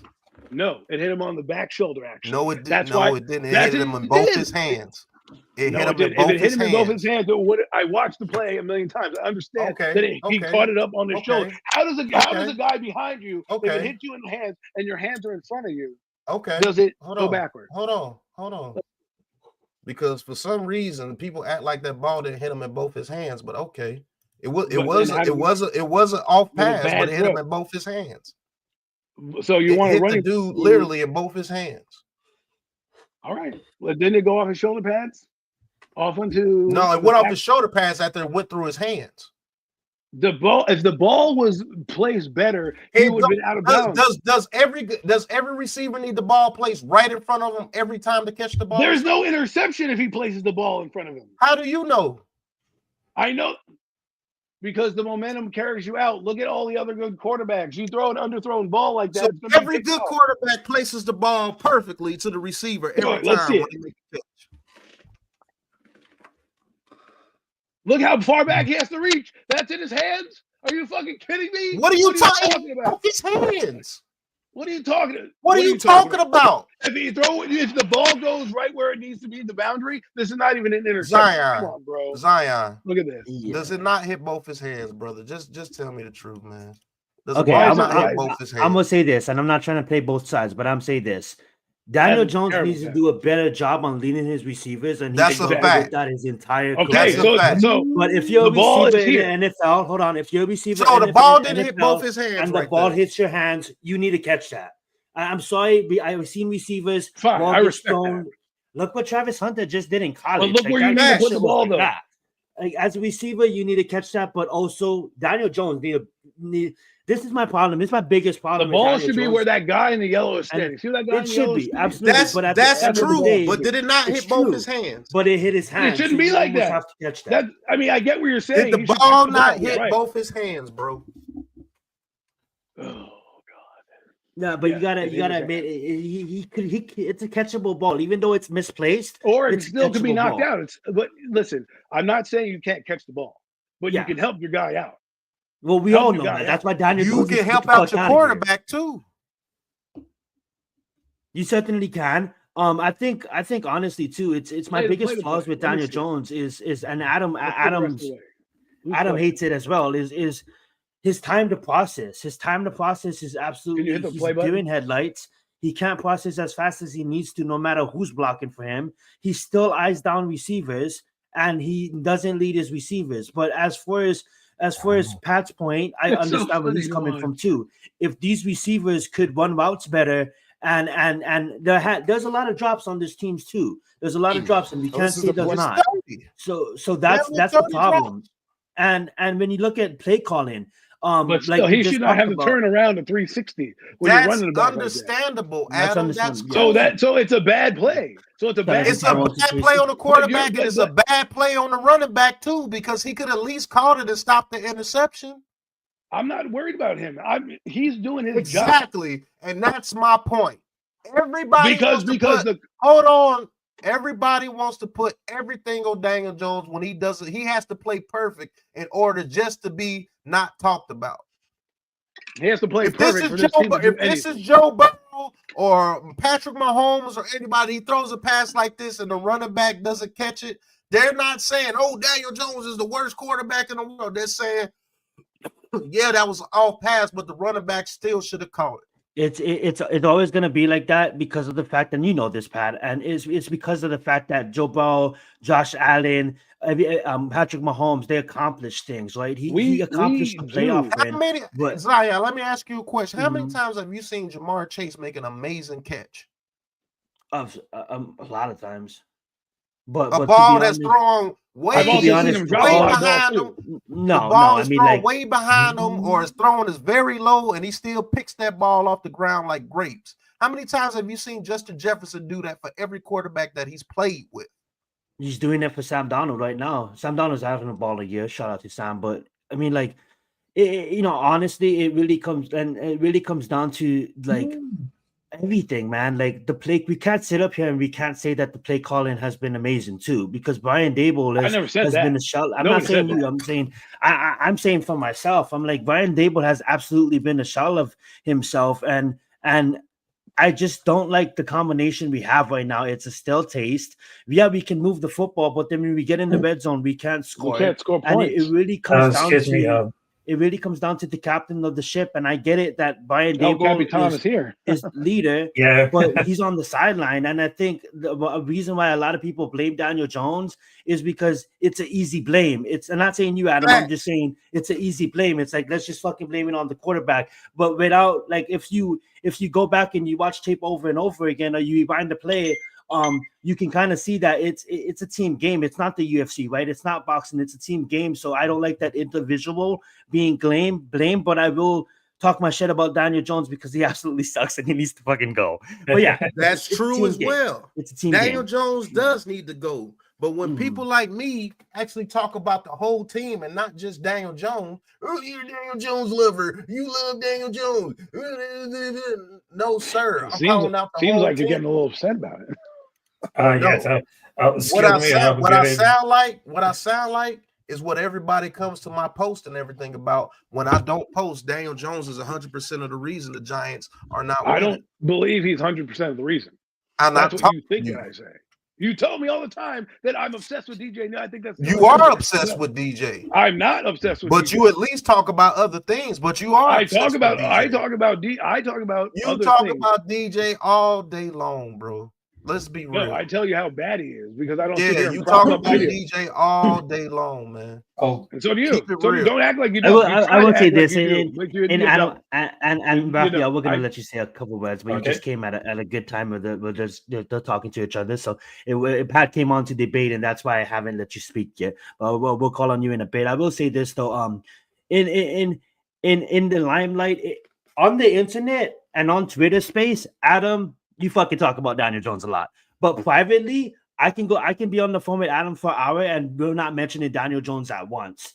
So I think sometimes it's the frequency, right? And that's what I said at the beginning. Well, no, that's what they only hear because they don't yeah, listen but I think to what I have to say. Honestly, like that's all has you talk about on those Twitter spaces. A lot of similar no, I don't. takes. It's not what we only talk about on Twitter opinions. space. You see, that's where you guys don't get it. I come on this platform. I come on my other platforms. I don't talk about Daniel Jones. I talk about Daniel Jones when people try to blow sunshine up my ass and tell me that he's better than he's what he is, when I've been saying he's not. I talk about Daniel Jones to prove the point that he is not a good quarterback. When people tell me that 3,200 yards, the point has already been proven. It's good. It was proven in 2021. It was proven in 2021. Oh, so everybody knows it now. Why you still talk about him? No, why do I still talk about it? Why you kick me off your streams when I talk about it? Are you kidding me? You ain't been on my streams and I don't know how long, Here's the thing, bro. Because I haven't been. He was X'd from the community, Pat. That's what it is. Like, I'm exactly. gonna be honest with you. Exiled. He was X'd by the community. And don't try to play like you weren't. And don't try to play like you weren't talking noise to people too, sir. Who was I talking noise to about football? Who's I talking noise about football? When Lou tried to come to the platform and talk to you guys, you didn't start talking shit to him and tell him get off my platform. I didn't talk shit to him actually. If you go back, you didn't tell him that you didn't tell him basically that he was stupid and you could get off my platform. You didn't say that. Did you hear that he called me a female? Like so after you said what you said, right? No, I didn't. What I said to him verbatim that Saquon Barkley was fucking having all these problems the same as Daniel Jones. He then responded and said, that's what I said about Daniel Jones. I said it's a different than that. Nobody wants to hear about it because fucking Saquon Barkley is better than Daniel Jones. And so we got into a tiff then. Whoever said Daniel Jones is better than Saquon Barkley? That is what he was implying when he was talking about. That would never be what he implies. About the because he loves Saquon Barkley more than what he loves. We were Daniel talking Jones, about Saquon Barkley. I'm glad you were there. That's okay. Anywho, and then I get more information as I've never been on your streams in weeks. That when I go on the aftermath, I talk to people on the aftermath, and I'm not allowed on there anymore. And I'm hearing that it's not. I didn't do anything. How am I exiled when I didn't do anything? I don't go. I don't. Nobody ever say you couldn't be on the aftermath. Who say you couldn't be on the aftermath? That's not our show. That's not what I heard. I was not told that. I was given that. You got the wrong information. How are we gonna control somebody else's show? That's you, Mac, and Zion's show. That's what. Hey, listen, I got that from the horse's mouth. Show. Right. So I asked directly the person on that show what happened, and he told me exactly what happened. So that's pretty much it. Listen. You act like I talk about DJs. I'm not trying to air out dirty laundry. I'm just telling you, we've been here 3 years. 3 years. Okay? I've been kicked out of your crew, talked shit on, a lot of shit. Happens. Bro. I don't go on your streams. I don't do shit. I don't even come I'll be honest with you, bro. I haven't mentioned you in I don't know how long. The only time I mention you is when you come on my every post, you try to come on there and say something. But I haven't mentioned you at all, bro. Right. I'm just being honest with you. I have no reason to talk about you. I have no, but listen, I have no reason to talk about you. When I want to talk to you, guess what I did? I pulled up face to face and showed my face. I don't have to talk behind nobody's back. I'm not afraid I'm right to here. My face. It just fucking lags. So I don't want to have respect that, lag. Pat. I do respect that. I absolutely respect that. Thank you for showing up. Whenever you ever heard me talk behind somebody back and don't show up and show out?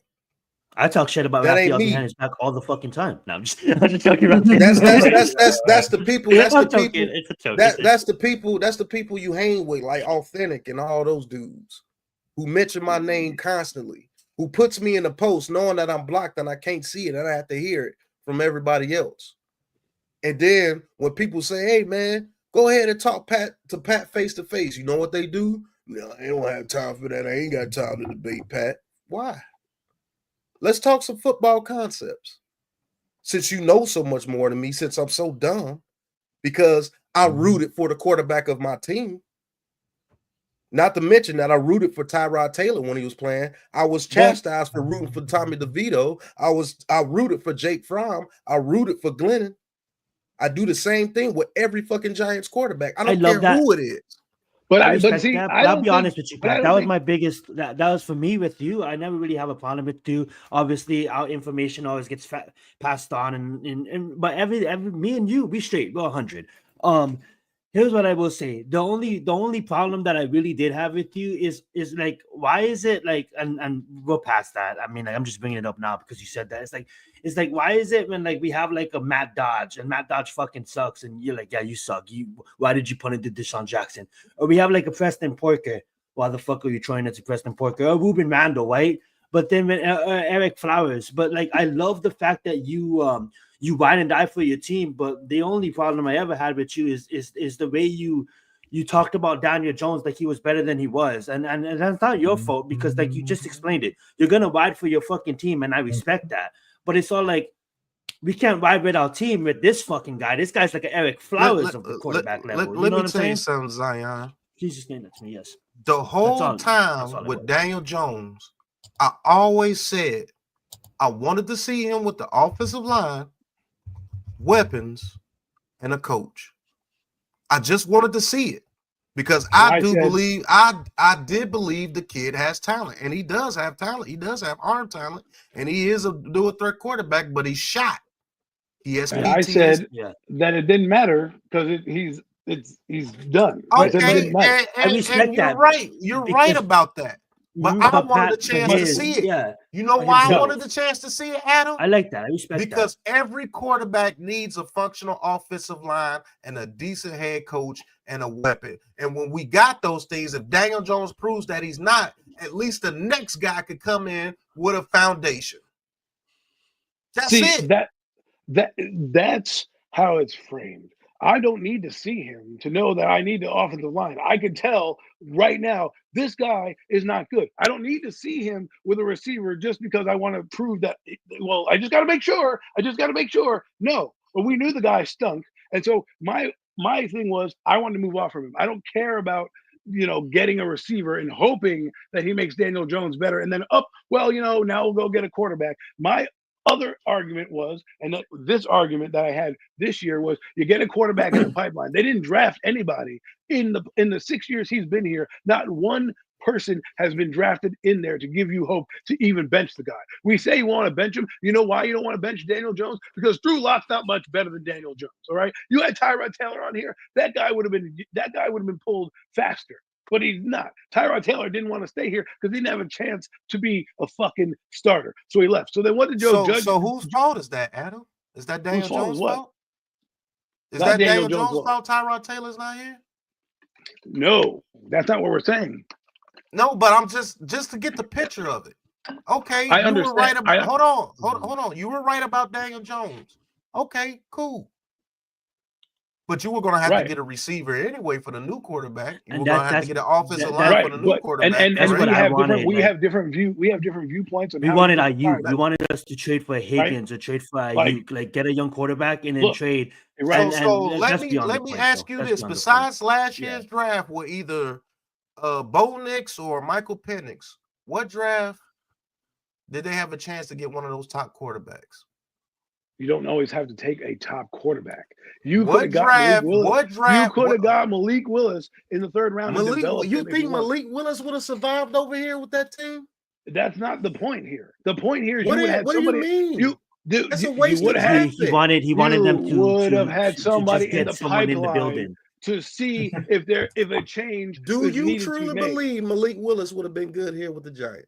No, I don't know if he would be good. He won't throw that. That's enough. Because the thing is, let's throw out some other names. But he goes. Let's hold on. Time out. He goes from the Titans to now with Matt LaFleur, who works good with quarterbacks. Same thing with fucking Sam Darnold, right? Sam Darnold went from the Jets, who had nobody to groom him. Then he went to Carolina, who had nobody to groom him. He goes to Kyle Shanahan. Kyle Shanahan fixes his mechanics, and then he goes to KOC. And KOC puts him in there and says he has a better delivery and got better. We brought in Brian Dable to be a QB guru, right? Wasn't his job to do? So why wouldn't I want to bring in a guy who has immense talent, arm talent, and not have a guy like Brian Dable get a chance to coach him up? And if he fails, all you have is a third round pick. You don't need to worry about it. You fail, you move on to the next quarterback. What are we talking about? So you must have huge faith that Brian Dable can change a quarterback, because if he could, Daniel Jones wouldn't be playing. He would have put in. No, he's not. I will say this: at the time, Tyrod Taylor was a better quarterback than Daniel Jones with Brian Dable and less weapons. So why did they let him go? I will say this real fast. Shout out to Taylor for getting his money. Even though it's not big money, but it's big money in a sense. I will say this: Taylor, like, he left and he still got paid. That being said, I will say this: like, for the longest time in the offseason, our biggest flaw was with this team is, like, we understand that we want to build this team up. We need an offensive line. We need receivers before we place our quarterback. But our biggest thing is, like, if you draft someone like Malik Neighbors, yes, that starts with a foundation. I have nothing, no regrets. The kid's a fucking dog, regret about and that. I love that. I love that. I'm not mad about. I will say this. It's almost to the point where you're telling the fans that we're ready to win, right? Which they thought they were ready for, right? My problem with that is, and we talked about this in the summertime, if Brian Dable was a chance to get his quarterback in the second or the third round just to get a quarterback, if the bed got shedded on like it is, he would have an excuse to tell the GM. And obviously, I'm actually happy it didn't work out, because the guy's not as good as me and Adam thought he was. But me and Adam thought this quarterback guru was just needed his, because he inherited Josh Allen, right? He inherited Daniel Jones. So we wanted this quarterback guru. He's not even my choice. to inherit someone, right? So even though if the season goes bad, he can tell the ownership, like, hey, I got this guy in the ring, and I need to stay here because I can develop him. I'm kind of happy, to be honest. It didn't happen because Brian Dable showed us that he can't really call plays to win games. I mean, lining everybody up. Let me give you a history on Brian Dable. Let me give you a history on Brian Dable. Mm-hmm. He has no quarterback that he's developed or say that he can develop besides Josh Allen. Do you know that the most points this dude has ever averaged is 20 points per game? I was just about to say it was. Let me ask you this question, because I did not want Brian Dable here. I wanted Flores. I thought Brian Dable. I'll be right back. Was not the guy for this. I want Mike Vrabel right now. As do I. So what was the reason they brought in Brian Dable? To have an explosive offense. He was an offensive, quote unquote, genius, QB. So you've been a Giant fan for a long time, right? Mm-hmm. When did you start watching football with the Giants? I started watching football with the Giants in '91. I was 4 years old with my uncle. And I got to see Lawrence Taylor's last year before he retired. In '93. Great. Nice. Getting up to the point where I need to get to. Why was Jim Fossil brought in? Jim Fossil was brought in to be a tougher head coach. Who was the coach before Jim Fossil? Was it Dan Reeves? Dan Reeves. Before Dan Reeves. So Fossil was not brought in to be a tougher coach. He was brought in to help a quarterback that they brought from Duke and have from a supplemental draft because they thought that was what it's going to take is get a guy who made Boomer Esiason throw for 500 yards as an Arizona Cardinal come in and resurrect the career of the guy that they gave money to. It didn't work out then. It didn't work out until he got Kerry Collins. Now, fast forward to Brian Dable. You go past that. We'll probably go to like about 5 because I know Thursday Night Football. I think Pat's calling the game tonight and stuff like that too. So we'll go till 5, guys. Go ahead, Adam.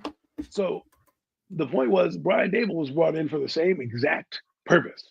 They had a quarterback that they invested a lot of money from, who happened to be from Duke, who they wanted to bring a guy in who's had success. Sound familiar? 1997 all over again. Now, it didn't work out that way because both quarterbacks were absolutely putrid. And that's where we are today. Brian Dable, you knew, had no run game. I wasn't surprised that he didn't have a run game. You know, he didn't do that in Buffalo. He never ran the football in Buffalo. Actually, extension of the run was Josh Allen. So I knew it wasn't going to work to begin with. I wanted Brian Flores because I saw what he did with Miami. And I was like, let me get a guy with that head coaching experience. And they decided he would have had this defense absolutely right. I know that. I mean, I don't know I don't know who he would have brought in for an offensive coordinator. That's a different story. But what I do know is that we wouldn't be the team we are right now. I blame all of this on Joe Shane, if you really want my fucking honest opinion, because that guy has no fucking spine. What fucking GM asks players if they want to be traded and then gets mad at them when they balk at a deal? He's getting mad at Saquon Barkley. That Saquon Barkley deal could have been done, but he's spiteful. Him right in the face, huh? He's spiteful. Backwards hurdle. Spiteful. That deal with McKinney could have been done, but he's spiteful. Okay? Then he hires his best friend, a guy who's his yes man, who obviously doesn't have a backbone to tell him, hey, I don't want to play with this guy. And Brian Dable doesn't get off the hook here either. He deserves to go too. They all three can go. They can all hold hands and get the fuck out of here. You can't get rid of John Mara. Now, I wish Steve Tisch would do something about this and say something. He's making movies, bro. He's living that Hollywood lifestyle. If, you know, they're probably going to bench Jones on next Sunday. But if they lose every game, which I don't see many wins left on the schedule here, let's be honest. They deserve to all be fired. I don't care about what John Mara told me and all. I just don't like, dude. I don't like his attitude. He's laughing at ownership. He's telling. I honestly, like I said earlier, promote Brandon, bro. Fire Joe. Promote Brandon. I'd love to see Brandon is a smarter one in the room. So you think Joe Shane did a horrible job as a GM so far? I think his draft class this year, it's a 50-50. I think his draft class this year has absolutely been hitting it. I think he's done what he was asked to do. I think he's better than get him in the situation that he got. I know he's brought over some players that this team depends on as far as the draft. Is as many bad players as you say that he drafted. You can name as many good players as he drafted. Yep. And no GM in the history, no GM in the history has a huge hit rate on all their picks. The best one is Ozzie Newsome, and Ozzie Newsome was like 38%. And that's one of the best GMs ever. Well, we're going to agree to disagree here because I don't think he's the impact. I'm not saying he's doing a great job. Obviously, he's not doing a great job. We're 2-8. But what I am saying is I do trust him to get players to a coach that can coach a team. I do trust him to get players to somebody like Mike Vrabel that can turn this shit around. Yeah, Mike. Yeah, I want me some Mike. He can't even do that right now. I mean, like if you look at the gross negligence he had with the roster this year. And not addressing a rival backup roster is because we let Saquon Barkley go after he refused 3 contracts and signed a similar contract. He didn't refuse a contract. So Saquon Barkley never refused a contract. He refused 3 of them. And the last contract that he refused was very similar to the one that he got from the Eagles. He had more guaranteed money. He had a couple million more guaranteed. The offer they gave him the first time during the bye week was low. He didn't want that offer, so he stayed out. Then he held out because they franchise tagged him, which they shouldn't have, because we should have Saquon Barkley right now. But they wanted to sign Daniel So fucking Jones. what did we do when Saquon Barkley was here? What did we do when we got here? We went to the playoffs. We're not doing anything good. We went to the playoffs with Daniel Jones too. Okay, let me ask you this then. Who is the better player? Before you guys continue, I just want to explain this. You should have signed him instead of signing the quarterback. And aren't we getting good? Aren't we getting good running back play from Tyrone Tracy, who was a fifth round pick? I love me some Tyrone Tracy. We're getting so running back is not the issue. Some Tyrone Tracy. Well, what is Barkley? What has Barkley done on his roster to help his team win, and what has Tracy done? Because Barkley's on a way better roster, sir. I'm just saying, isn't he? Barkley's on a way better. You don't think if we had Saquon Barkley here, we're not winning 2 more games? Yeah. Yeah, but Eagles fan in the house. When Smith and AJ Brown were gone, how did y'all look? We still look like, you know what I'm saying? Saquon still helped us win the game. Y'all barely beat the Browns. But we barely won, though. We barely beat the Saints. Yeah. Who flipped the game in that game, though? Saquon helped us. Goddard flipped the game in that Saints game. No, but if Saquon didn't play that game, we would have won. Thank you. So nobody else had nothing to do with those games when you won. Like the other, literally the other team give you the game. Happen. But I agree with you though. The Bucks game, even with Saquon being out there, we didn't really like help us. That guy was a buzzsaw. That was just us looking like, you know what I'm saying. Well, I mean, Tampa Bay had the hurricane happen, and then you so let me tell you this: if you lose AJ Brown and Smith, how good are you guys going throughout the season with Saquon Barkley? We probably win a couple more games. I don't see us going too far in the playoffs though. But Saquon Barkley's over there. He's the greatest ever, right? You know who the best player on that damn Eagles team? And it's not even close. It is A.J. Brown. Because when A.J. Brown is on that field, that Eagles team is dominant. As soon as that dude goes down, you see an Eagles team that can be beaten by anybody. But Tyrone Tracy has the same impact. Yeah, it's like McCaffrey. It's like McCaffrey and Debo going down for San Francisco. Hey, didn't the Eagles make it to the Super Bowl with Miles Sanders? Didn't DeAndre Smith have better stats than Saquon Barkley last year with that same Eagles team? You know the Eagles just flip running backs like crazy. This is nothing. This is nothing new. This is nothing new. The Eagles, you could say, create running backs. I would say this: Howie Bozeman is a fucking wizard with the cap, bro. Like, give that guy a award. I'm not complaining. I don't care about Saquon Barkley. I'm not. Dude, Barkley got paid like I'm not saying. All I'm saying is he made the wrong decision. Barkley got paid less than fucking $6 million this year. Everything was backloaded. I'm like, fucking A, bro. Like, how you guys got a Howie Roseman's not gonna look too smart in about 4 years. You better capital. Yeah, you better get a Super Bowl. You better get a Super Bowl. We got a lot of young people. We got a lot of young rookies on our defense, though. You better win a Super Bowl. You better win the next 2 years. I tell you that now. We got a lot of young rookies. Look at the last 3 years, Pat. We done drafted Quinyon Mitchell, Cooper DeJean, Jalen Carter. I don't care what you're talking about. I'm just saying, if you don't win a Super Bowl in the next 2 years while those dudes are still there, y'all in trouble. We built the foundation and we still can win Super Bowls with 199. Remember, Lane Johnson is going to retire. Lane Johnson is going to retire in the next 2 years. We found Kelsey's replacement. I think we can find Lane Johnson. They'll be fine. I'm not even. The Eagles always do this. That's what I'm saying. We found Kelsey. I'm just saying their track record is that. There's someone named Jaden Daniels out there, and there's a quarterback that we're gonna get. And I don't know how the Eagles. What's so great about the Eagles' track record? I don't know. Eagles don't complete. What's so great about the Eagles' track record? They do this all the time. Don't they have the least amount of Super Bowls in the division, and it's not close? I mean, everybody flexing. Now we're flexing on Super Bowl. Everybody has at least but the Eagles have had good teams since the McNabb era. This is what they do. That's what I just said. But we won a Super Bowl though in the last 10 years. In 99 years, trying to flex on a Super Bowl in 99 years. He won a Super Never Bowl. mind. Bro, I'm not. He won a Super 99. Bowl in the last 10 99 years. So you That's would true. rather be like the Eagles? That's what you telling me? In the playoffs every year, yes.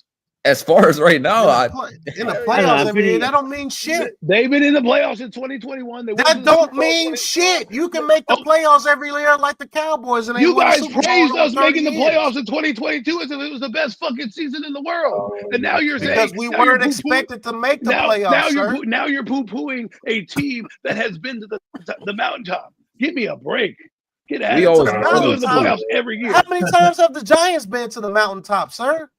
Not In the impressed last with 10 that. years, 0. What do you want to talk about the past? Great. Go dust those trophies off. The We're Eagles irrelevant. Super Bowl was in the past. What are you talking Yeah, about? but that was like 2017 though. That wasn't that far long. That was not that long. That's not only even 10 5 years. years after we won it, sir. Hey, and I know almost don't count, but if in the last we 5 were a years, James how many Bradbury times have they holding been to the call playoffs? away from winning the Super Bowl.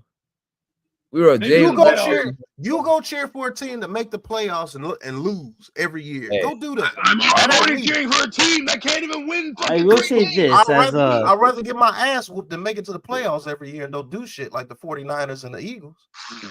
As I will talk, I would add into this conversation by saying this. You know, I know we don't have I'm talking about basketball here. I know we don't have the roster to make it over the top. But as a Miami Heat fan, you guys are both kind of right. I love it because I know we'll be in the playoffs, but I hate it because I know we'll never capitalize because the level of competition is. You look at the Cavs, they're fucking undefeated this season. Nobody expected that shit. Boston's still fucking Boston. Hey, Zion, you know what I'm saying? Let me ask you this: for over 40 years, would you want to make the Super Bowl 5 times and win 4? Over 40 years, you want to make the Super Bowl 3 times and win 1?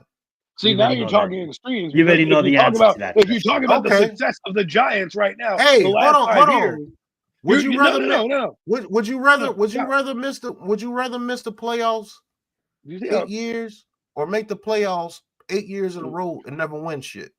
Hey, we got a shot though. We get a shot every year. The thing is this: as the Buffalo Bills, I'd rather be in the playoffs and have a chance to win the playoff game than sit there and be dog shit. Go ask Buffalo Bills fans would they rather switch their playoffs every year or would they rather have 4 Or would Super they be Bowls? ass every year?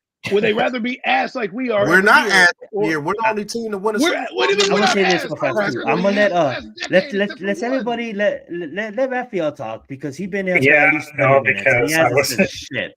Raphael, what's going on, man? Have the mic for a bit, bro. Yeah, I know they have the mic. Oh, I gotta go make this stream and everything. Hold on. So appreciate you guys letting me on. Adam, go tell Authentic and them to go holler at me since they want to mention my name all the time. Hey, go tell them clowns to holler at me. You roll over there with them dudes. Go tell them clowns to holler at me. Because I pull up and I'll show out. I don't care who's talking noise, whatever you want to say. I'll pull up. I don't want to do in the space. I want to talk face to face, man to man. Oh well, then I'll let them know. I'll let them know. I'll be the harbinger of the news. You know how I rock, man. I pull up easily. No shame in my game. At least you can keep it respectful and keep it, you know what I'm saying? We don't call each other out our names and everything because we know each other. But them dudes pull up face to face. When I say I'm going to New York, going to New Jersey, and posting where I'm gonna be at, none of those dudes who talking all that yin yang pull up. Pull up face to face, man to man. You see me face to face. Why can't them clowns do it? You know where I'm at. Their lives. Yeah, exactly. Because they never mind. I want to get y'all platform ding. But shout out to you, Adam. You know where I'm at. And if you want me to pull up, guess what? You're gonna see this face again. I'm gonna keep pulling up and I'm gonna keep pulling up because that's what I do. Hey, listen, and I'm not gonna back down from the pull up. Exactly. So we might be having a lot of aftermath shows or whatever premium take shows if you want to go that route. But hey, I appreciate you guys. We gotta take the gloves off. We can Mike Tyson, Jake Paul this shit. Hey, listen, bro. As long as you can keep it respectful, I'll show up every time. But if you can't keep it respectful, show it to me face to face, man to man. Because a lot of them dudes talk a whole lot of yin yang like they could do something to me in real life, and you know that ain't going down. That's why I pull up.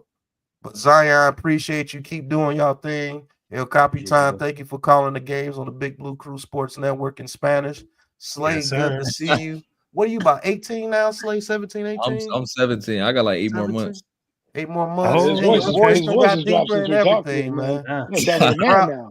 Hope you're still playing football. Is Go not have a beer, bro. You're too Yeah, I'm old. trying to play college ball, man. Oh okay, yeah, that's what's nice. up. Yeah, yeah. How tall are you Good now? for you, About man. 6'2", 6'3"? I'm like 5'9". I'm like a slot receiver. Oh, You go get Ah, him, that man. voice did drop. Special teams. I stick myself in the slot, you know what I'm saying? That's what I'm trying to do. Go Hard. turn them But, touchdowns. okay. Make your money on them kickoff But returns. Man, how hey, you think Steve I'm Smith gonna got just the say this, and I'm gonna leave it like that. I don't best want to small be receiver ever? nobody. I don't want to be nobody but me, and that goes for my Giants too. You can have your playoffs every year. I got a team that won a Super Bowl every decade since the 80s, and can nobody else say that but me. And Well, that's I'm a glad fact. that you live in nostalgia. Yep, Yeah. I live in nostalgia, just like they live in nostalgia every year. They That's go why to the the Giants playoffs. suck. Is because they think like you. They Ain't live in that the living? 80s. Ain't that living in nostalgia? We go to the playoffs Oh, every year. God. We made the playoffs last No, year, but because you that's didn't do living. shit. Yeah, that's not living in nostalgia. No one's going, "Hey, man, remember that time no, it's we were almost like good 10 that years Jason ago?" Tatum point, Adam. It's like you make the playoffs every year, win one. So now Jason Tatum won one, and he's And trying now to hit his Jason up. Tatum getting the pub that he Yep. wants now, right? But Because he here's the finally thing. won one, right? It's like That's I can facts. either watch reruns or new shows. You know, reruns are nice for the nostalgia purposes, but if Oh. I wanted to keep up with the current times, I gotta watch what's going I on. think we're in But a they can't position to watch get Jalen themselves win Monroe. one, Adam. Yeah, They that's can't true. watch That's facts. themselves No, they win can't even one. watch themselves win one. You They said don't Jalen know Murray? what it feels like. Who You the said hell? They Jalen don't know Murray? what it feels like. I want Jalen Monroe. Hey, What are you talking- Pat, we're before talking you about go, the I was gonna ask you, like, which quarterback do you want in the draft? Because like He gonna you take seem Cam to Ward, have a what? certain preference. It seems Garrett like. Nussmeier. I wonder who you want to Who get. I in, like, really want, yeah, so we can get back to our roots. Monroe, I bro. like many Jalen. different quarterbacks, So do yeah. I. but who I really want, and if we had a coach that was smart enough to build a system around him, Jalen Milroe, Okay. Absolutely. because we can That's run the facts. ball I'd like Cam dominantly with Ward. Jalen Milroe. Cam Ward, I love Cam Ward. I believe he's My a very guy. good quarterback, and he throws with very good anticipation. The only thing I don't like about Cam Ward is he starts to play hero ball. I Yep. don't Yeah, like when he yeah, starts that yeah. hero ball shit, because that's when he's not his best. Can he make plays like that? Yes, every athletic quarterback could go and make plays like that, but when you continually to do it, that's Well, you not can get you. away with it now in college. I mean, look at Yeah, you Caleb can get Williams. it, but when you come to the pros, Caleb Williams is finding that out right now. You can't run back. My- Yeah, You Shador- can't. I have Shador a got couple the- guys. I like Garrett Nussmeier because I Yes. know that I think he has immense potential. Link's right up. to I grow. like, Link's you right know why above. I You have like 10 more minutes. Nussmeier, Adam? You know why I like Nussmeier? Because that dude has nuts. Pause. He but reminds me of a, he Nuss is reminds gonna, me of a he reminds me of a better version of Baker Mayfield. Yeah. He's I Baker think Yeah, Mayfield. I can see that. I can see that. He's Baker comes out Mayfield. with, Have you ever seen Baker Mayfield when he's on his game? That's what When I Baker's believe on- Nussmeier can be. what from he the almost jump. did to the Baltimore Ravens. Yeah, I mean, what Baker was just doing to the Niners the other day. So Well, he if the stiff Giants don't go armed quarterback in the first round, Link's the right guy I above. would he want is stiff armed Nick Bosa, That's the guy and I he would want. still made a in the second play. round. Dude, that one hand with Nick Bosa, that was Now amazing. I'd never seen that. Another Like, dude That was need him- amazing from Baker. the quarterback from Indiana, Kevin Rourke. And I don't want Oh, I nobody love taking Curtis my Rourke, shit. man. I've been Curtis fucking Rourke. on. I don't Absolutely. want nobody. No, I don't take my shit. No, I've been taking No, your Adam, shit because Adam and I have been Curtis talking Rourke's about brother, him for a long Nathan time. Rourke was on the fucking You team. should say That's that. how the fuck I knew about that Canadian. Don't you Yeah. fucking try to take that from me. I've been banging the table for Nathan Rourke for fucking weeks. Get out of Curtis here. Rourke. I've been looking at Curtis Rourke since he was with Charlotte.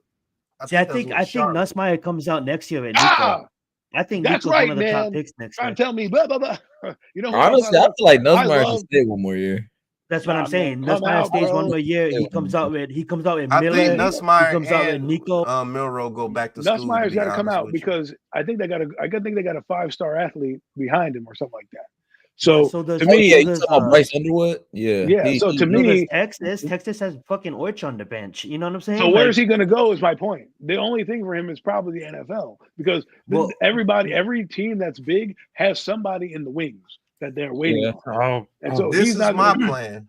This is Yeah. my plan if I don't get Milroe. Bring We it can't to get my if we're eyes. number 1, 2, or 3 to okay, get Cam okay. Ward. I would bring Curtis Rourke to New York. Yeah. Because I know, even with the system that we're running now, he's a better processor than Daniel Jones. He has a lot more zip on his throws, to be honest with you. And that dude throws with anticipation like a mother. I love Curtis Rourke. And we could get him in the second round. I do. Him and But Justin Adam, are my bottom. I'll be honest with you. Good to see you, Adam. Good talking to you. And whenever you want me to pull up, I'll pull up. Don't worry, I'll beat the horn. Good talking to you. At least you got the balls to talk to me face to face. Appreciate that, Pat. Anytime. Appreciate you showing up, man. That's what's up. Peace out. Tupac and Biggie. All right, Raphael and Stay, you can end the show for us because you guys. Okay. Yeah, I know that I have some few minutes because I have a show coming up there at the 8 p.m. But I know that I was listening between for like the combination between quarterback and wide receiver. I mean, some players doesn't have the same luck because if you see like Justin Jefferson throwing out with Sam Darnold or Joe Burrow throws out with Jamar Chase, I mean, those guys had the same luck because they brought like a lot of leadership, patience, of course, mentality because they work so hard. Some of the teams had the same luck, but some of the teams they don't. And I know that I have like 3 minutes to talk because I was patiently waiting because I have a show at 8 p.m. because what I would just listen, you really understand about like, even know that I understand about like the world of football. I mean, there's gonna be so really interesting about like the combination between the quarterback and wide receiver. So I know that I have some great options, and of course we will see like what's gonna happen. But if you're talking about like Gary Nussenheimer, I mean for LSU, I mean that dude was the big natural talent because his arm technique was undeniable. And of course, I even see like the wide receivers and the running back from Louisiana State University, LSU. I mean, that blows their mind. Even though that I was watching between Alabama versus LSU, that became like an instant classic. I appreciate you, man. I love the fact that you was here, Raphael. Sorry to have you wait for so long, but it was a moment that we needed to capitalize on, man. Whenever you get you get two fire content creators like Adam and like Pat on the same stream, that was beautiful to watch them discuss. Go right ahead, Stay. You had something to say? Nah, I wasn't gonna say nothing. I was just gonna say appreciate you for having me on. Slay. See, I just wanted to tell you. I just wanted to tell you that. I just wanted to tell you one thing on Slate. I got Saquon Barkley on my fantasy football league, so I might be not gonna hear the one. Yeah. As you should, and I'm taking him on my fantasy lineup tonight as well. All right. Have a good one, folks. I had a show at 8 p.m., so appreciated that. So salute to you, salute to Slade, Saya, let's get it, and Adam. Salute to you. And next time we can talk about face-to-face about talking football. All right? Oh, absolutely. We have more time. Absolutely. Adam, any last words before we end the show? Thanks you guys for coming on. Slay, thanks for taking a few minutes out. Good to get your updates. I'm glad you're doing well. Good luck with your football career. I hope everything goes well. As for this, I'm glad everyone joined in. Thanks again, Premium Takes. Sorry for my voice. I was losing it as we were going through. That's facts. But you know what? That's what happens. We are all losing. Hey, Bugo! That's facts, Bugo. That's facts. We definitely are. The Giants suck. I'd rather be in the playoffs every year than fucking be dog shit every year. But hey, if you like misery, then you like misery. But anyways, that's all I got. Absolutely, man. Thank you, Pat, for showing up when he did. Thank you, Raphael. Thank you, Slay. I appreciate you guys holding it down in the chat. Miz, I know that was such a beautiful moment. It was beautiful to see. Shout out to Trump for bringing the back the country. Shout out to us for taking back our country. This was beautiful. It almost brought tears to my eyes as well. That being said, thank you always, Adam, for hosting with me. Shout out to our homie Mac. Hopefully he's having a safe flight right now. Maybe he's connected to the Wi-Fi and he's watching us. But that being said, Trump is making us great again, and we're just a head coach and a quarterback away from making the Giants great again. That being said, let's throw our first up for our homie Jeff. Always watching, always looking down from above. Thank you so much for everything that you did for this show, Jeff, and I know you'll be proud of us for seeing what we're doing. That being said, cookies to Adam, cookies to Adams, cookies to Pat, cookies for all of them. And that being said, we are fucking out of here. Hey, no Mets, man. Always never missing the show. Appreciate you. We're gonna get ready for What the fuck is wrong with you? We're gonna get ready for Thursday night football. So you have a good one, my friend. Thank you so much for joining, even though it's last minute. Well, all your time is always welcome here, Mets. Shout out to you, Mets. Appreciate you. Absolutely. If there was a number one fan, he'd get the reward. Oh yeah, Mets is always holding it down for sure, and absolutely, he did call that miss. That being said, though, y'all have a good one. You really know where we be at next Thursday. We'll be here, same time, same place. You guys have a good one. Let's get it.